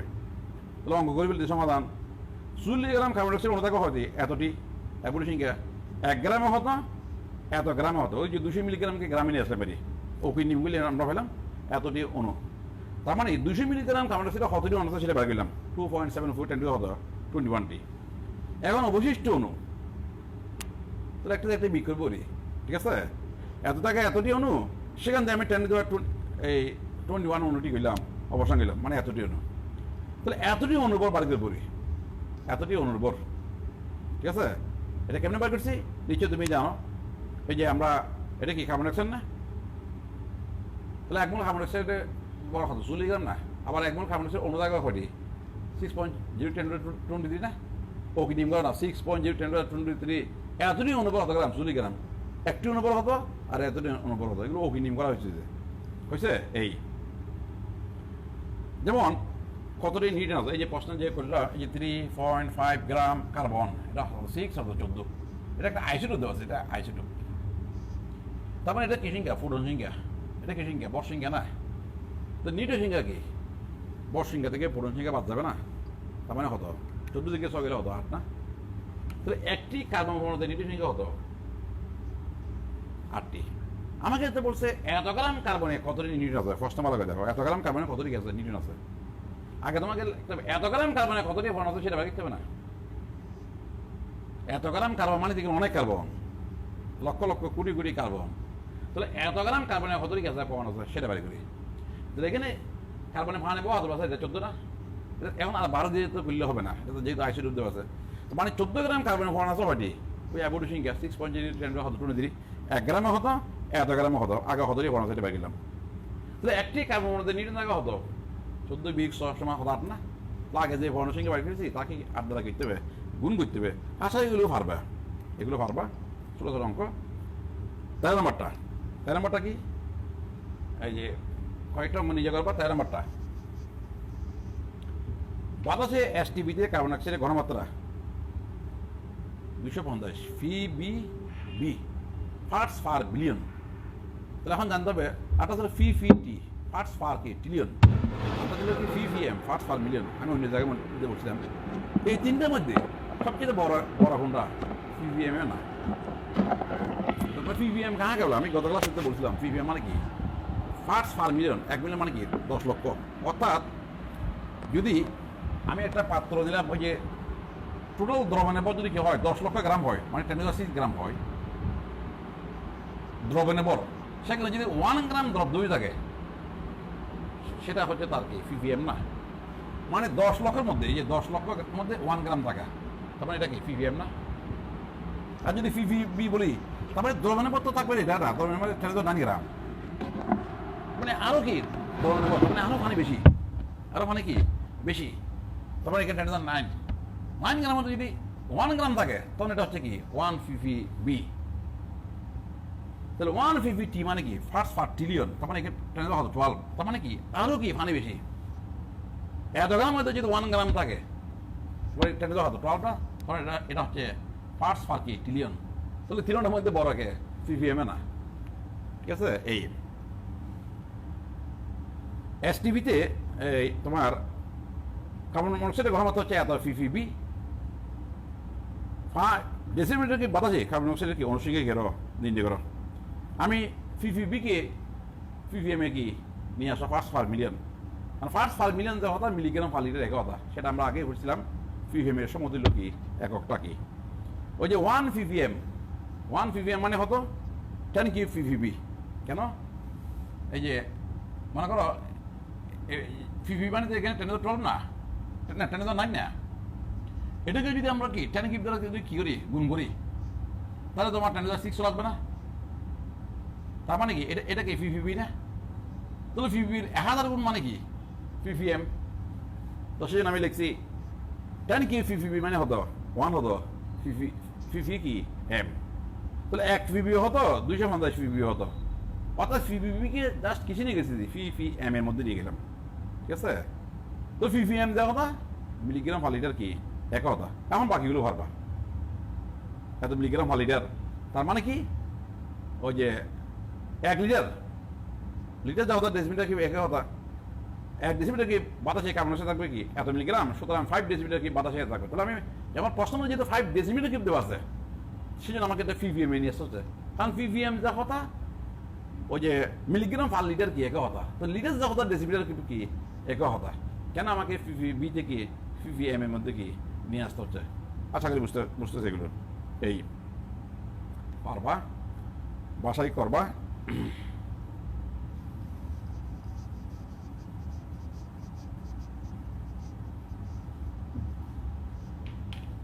মূলত আমরা করাইলাম, এরপর দেখি আংশিক চাপ, এগুলো বিষয় সহজ আছে না। আংশিক চাপ প্রয়োজন মধ্যে একটু আংশিক চাপের সংজ্ঞাটা দেখবা। ডালটন আংশিক চাপ, মোট চাপ হচ্ছে আংশিক চাপে কি যোগগুলো কি সমান। তোমরা কতগুলো তীর বলছিলা, মনে করো বইতে কতগুলো তীর আছে, একটা পাত্র এখানে একটা নল দ্বারা যুক্ত করে দিছে, এদিকে একটা পাত্র আছে, এটা রাইতে মনে করো B1, এটা রাইতে হতো B2, এটা একটা চাপ দেওয়া আছে, অমুক চাপ অমুক তাপমাত্রায়, এখানে একটা গ্যাস রাখলো, হয়তো অক্সিজেন গ্যাস রাখলো, এখানে মনে করো P2 চাপে T2 তাপমাত্রায় এখানে হয়তো মিথেন গ্যাস কি রাখলো, এদিকে নলটা খুলে দিল, আংশিক চাপ কত হবে, মোট চাপ কত হবে। তো মোট চাপ কি ছিল, আংশিক চাপের যোগ করলে কি সমান। আমি কিন্তু সোডা F1 এগুলো আংশিক চাপ বুঝছি, ডালটনের যে সূত্র মোট চাপ হবে আংশিক চাপের কি যোগ করলে কি সমান। তাহলে আংশিক চাপটা কি, এটার এই যে আংশিক চাপ কাহাকে আমি সংজ্ঞা দিচ্ছি, P1 B1 বা হতো এই যে তোমার B1 প্লাস B2, তাহলে আবার P2 B2 divide by B1 plus হতো B2, P2 B2 divide by হতো B1 প্লাস হতো B2, ঠিক আছে। এরপর যদি লসাগু মধ্যে, তার মানে P ইন্টু B1 প্লাস হতো B2 ইকুয়াল হচ্ছে P1 B1 প্লাস হতো P2 হতো B2, এগুলো নিশ্চয় তীর দিতে আমরা এগুলো B1 প্লাস B2 দুটোটা যোগফল যদি বড় B হয়, তাহলে নিশ্চয় কি P B সমান কত, P1 B1 প্লাস হতো P2 হতো B2, অথবা ইচ্ছেগুলো সূত্র এইভাবে লেখা যায়, P B হচ্ছে P1 B1 plus P2 B2 plus P3 হতো B3, এরকম আরও অনেক দিলাম। তার মানে এখন আংশিক চাপটা জিনিসটা কি দেখো, মনে করো এই যে পাত্র, এই রুমের মধ্যে অসংখ্য গ্যাস আছে, হাইড্রোজেন আছে, অক্সিজেন আছে, নাইট্রোজেন আছে, কার্বন গ্যাস আছে, ঠিক আছে। তাহলে সবগুলো গ্যাস একটা চাপ দিচ্ছে না, এটা হচ্ছে মোট চাপ, এটা হচ্ছে কি মোট চাপ। এখন এই গ্যাসগুলো যদি আমরা বাইরে নিয়ে যেতাম, শুধুমাত্র একটি গ্যাসকে যদি এখানে রাখতে পারতাম, হ্যাঁ, ওই গ্যাস যদি মিশ্রণে পুরো আয়োজন যদি দখল করে, এটা হচ্ছে তার মিশ্রণে কি আংশিক চাপ। নিশ্চয়ই আংশিক চাপটা হবে মোট চাপ থেকে কী হবে, কম হবে, তো মোট চাপ থেকে কী হবে, কম হবে। তো এগুলো তুমি জানার কথা। এই আবার একটা আমরা জানি, ওই যে আংশিক সমান হচ্ছে মূল মনোসিন্ড কি মোট চাপ, ঠিক আছে।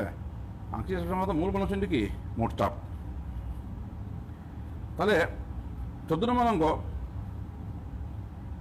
অনেক সময় একটা পাত্রের আয়োজন দেওয়া আছে এত লিটার 5 লিটার, এই পাত্রের মধ্যে অমুক চাপে অমুক তাপমাত্রায় অক্সিজেন আছে, অমুক চাপে অমুক তাপমাত্রায় নাইট্রোজেন আছে, অমুক চাপে অমুক তাপমাত্রায় কি বা মিথেন গ্যাস আছে, এদের আংশিক চাপ বাড়ি করো। তাহলে কি আংশিক চাপ আয় করার জন্য কি ওই যে P1 B1 বা হতো B মানে পুরো পাত্রের আয়োজন, আবার F2 মানে কি P2 B2 বা হতো B, F3 মানে P3 B3 বা হতো B। আমি F1 F2 F3 বাড়ি দিলাম, তাহলে মোট চাপ হবে সবগুলো কি যোগ করো। আমি এখানে অঙ্ক 2 নিমে করছি, দেখতে পারো। এত তাপমাত্রা, এত ধাপে এত লিটার নাইট্রোজেন, এত ধাপে এত লিটার অক্সিজেন, এত ধাপে এত লিটার কি হাইড্রোজেন নিয়ে তাদের কি 2.5 লিটার আইটেম মিশ্রণ হলো, ঠিক আছে। একই তাপমাত্রায় এবং 3 ডিগ্রি সেলসিয়াস তাপমাত্রায় মিশ্রণে কি মোট চাপ কত হবে। তাহলে F1 বোঝাচ্ছে এগুলো আংশিক চাপ। তাহলে কি P1 B1 বা হতো টোটাল আইটেম, মোট আইটেমটা, ঠিক আছে। তাহলে অনুরূপভাবে F2 ভাবা F3 ভাবা, তো মোট চাপ কত আংশিক চাপের যোগ করলে কি সমান। অথবা যদি সঙ্গে করে বলে গাড়ি এই যেটা এই বি মানে কি পাত্রের আয়তন, পুরো পাত্র নেই, এটা কি প্রথম গ্যাসের চাপ প্রথম গ্যাসের আয়তন, দ্বিতীয় গ্যাসের চাপ দ্বিতীয় গ্যাসের আয়তন, এরকম 3টা বলে 3টা হবে, 4টা বলে 4টা হবে, এই নিমে করলে আমারই, ঠিক আছে। এই এখন দ্বিতীয় অংশ তো আর কিছু না, দ্বিতীয় অংশ তো আমরা যা চাল সূত্র করবো, এটাকে আগে করছি আমরা 25 ডিগ্রি সেলসিয়াস, এখন তাপমাত্রা আমরা কি করলাম চেঞ্জ করলাম, থ্রি ডিগ্রি সেন্টিগ্রেড তাপটা কত হবে, ওই P1/T1 সমান P2 কত T2, এগুলো সহজ, এগুলো পারবা। আবার P = nRT সূত্র সাহায্য কি আংশিক চাপ বের করা যায়। P = কত nRT সূত্র সাহায্য, যেমন এত গ্রাম বিশেষ করে গ্যাসের ভট্ট যদি দেওয়া থাকে, এত গ্রাম নাইট্রোজেন এত গ্রাম কার্বন ডাইঅক্সাইড এর একটি মিশ্রণ 27 ডিগ্রি সেন্টিগ্রেড মাত্রা এত চাপে একটি পাত্রে কি আছে, রক্ষিত আছে। পাত্রটিতে মোট গ্যাসের কি চাপ কত, তো P = nRT দিয়ে আমরা করতেছি। P = nRT, ওইখানে প্রথমে আমি বুঝাচ্ছি N2 সেটা মধ্যে লিখছি, দেখো তার মানে নাইট্রোজেন আংশিক চাপ বুঝাচ্ছি। Pb ওই পাত্রের আইটেম দেওয়া আছে nRT, মানে নাইট্রোজেন আংশিক চাপ পাইলাম। অন্যভাবে তুমি হাইড্রোজেন আংশিক চাপ কার্বন ডাইঅক্সাইড কি বের করো, আংশিক চাপ বের করো, মোট চাপ হচ্ছে আংশিক চাপের যোগ করলে কি সমান। তো একটু বই থেকে ইচ্ছে করলে ওই যে P = nRT যেটা যেখানে আছে সেখান থেকে ইচ্ছে করলে বই থিওরি কি দেখতে পারো, বই থিওরি দেখতে পারো, বইয়ের মধ্যে থিওরি সবগুলো আছে। তো আমরা যে আংশিক চাপের অঙ্ক করতেছি নিশ্চয়ই তুমি ইন্টারে বসছিলে, এগুলো সহজ জিনিস হইতো। হ্যাঁ, বইয়ের 39 পৃষ্ঠার মধ্যে একটু ভালো করে তীরগুলো কি করবা, ওই যে P = nRT দিয়ে লাল আংশিক চাপ সূত্রের সাহায্যে আংশিক চাপ সূত্রের গাণিতিক কি প্রকাশ, ঠিক আছে। ওই যে মোট চাপ যে আংশিক চাপের যোগ করে সমান, এগুলো বইতে প্রমাণ দেওয়া আছে, সেগুলো একটু দেখতে পারো, তাহলে তোমার জিনিসটা তো আরো ক্লিয়ার হবে। তাহলে আশা করি এগুলো ভালো, যে তোমার 15 নম্বর 16 নম্বর 17 নম্বর এগুলো এখনই মনঙ্গ একটু এমনি বেশি লেখা হচ্ছে রে, বাধা খাচ্ছি। আর 19 নম্বর হচ্ছে যে মূল মনুষ্যকে তোমার মোট চাপ দ্বারা অঙ্গগুলো আংশিক পাওয়া যায় সেই সূত্রের অঙ্ক রে, এগুলো তুলনা করবো একটা সহজ অঙ্ক, সেগুলো একটু নিজে দেখবা আংশিক চাপের অঙ্কগুলো। তাহলে আমাদের পড়া প্রায় শেষ। আমরা হয়তো আগামী ক্লাসে আর সামান্য জিনিস বাকি আছে, সেট 4 থেকে করবো। তো তোমাদের কাজ করছে সেট 3 পর্যন্ত করা, সেট 4 আসলে আমার কাজ নয়, এগুলো প্রায় নিজে বলবেন। দুই একটা অঙ্ক বিন আছে যেগুলো আমরা ফিসের মধ্যে করছি, গ্যাসের কি গতিতত্ত্ব, ওইটা আর কয়েকটা অঙ্ক করবো এখানে। তাহলে আমি আগামীকাল ক্লাসে সেট 4 সেট 5 এগুলো করব। আগামী ক্লাসে আমাদের কেমিস্ট্রির গাণিতিক সমস্যা কি হয়ে যাবে, শেষ হয়ে যাবে। তোমাদের পড়া এতটুকু পর্যন্ত।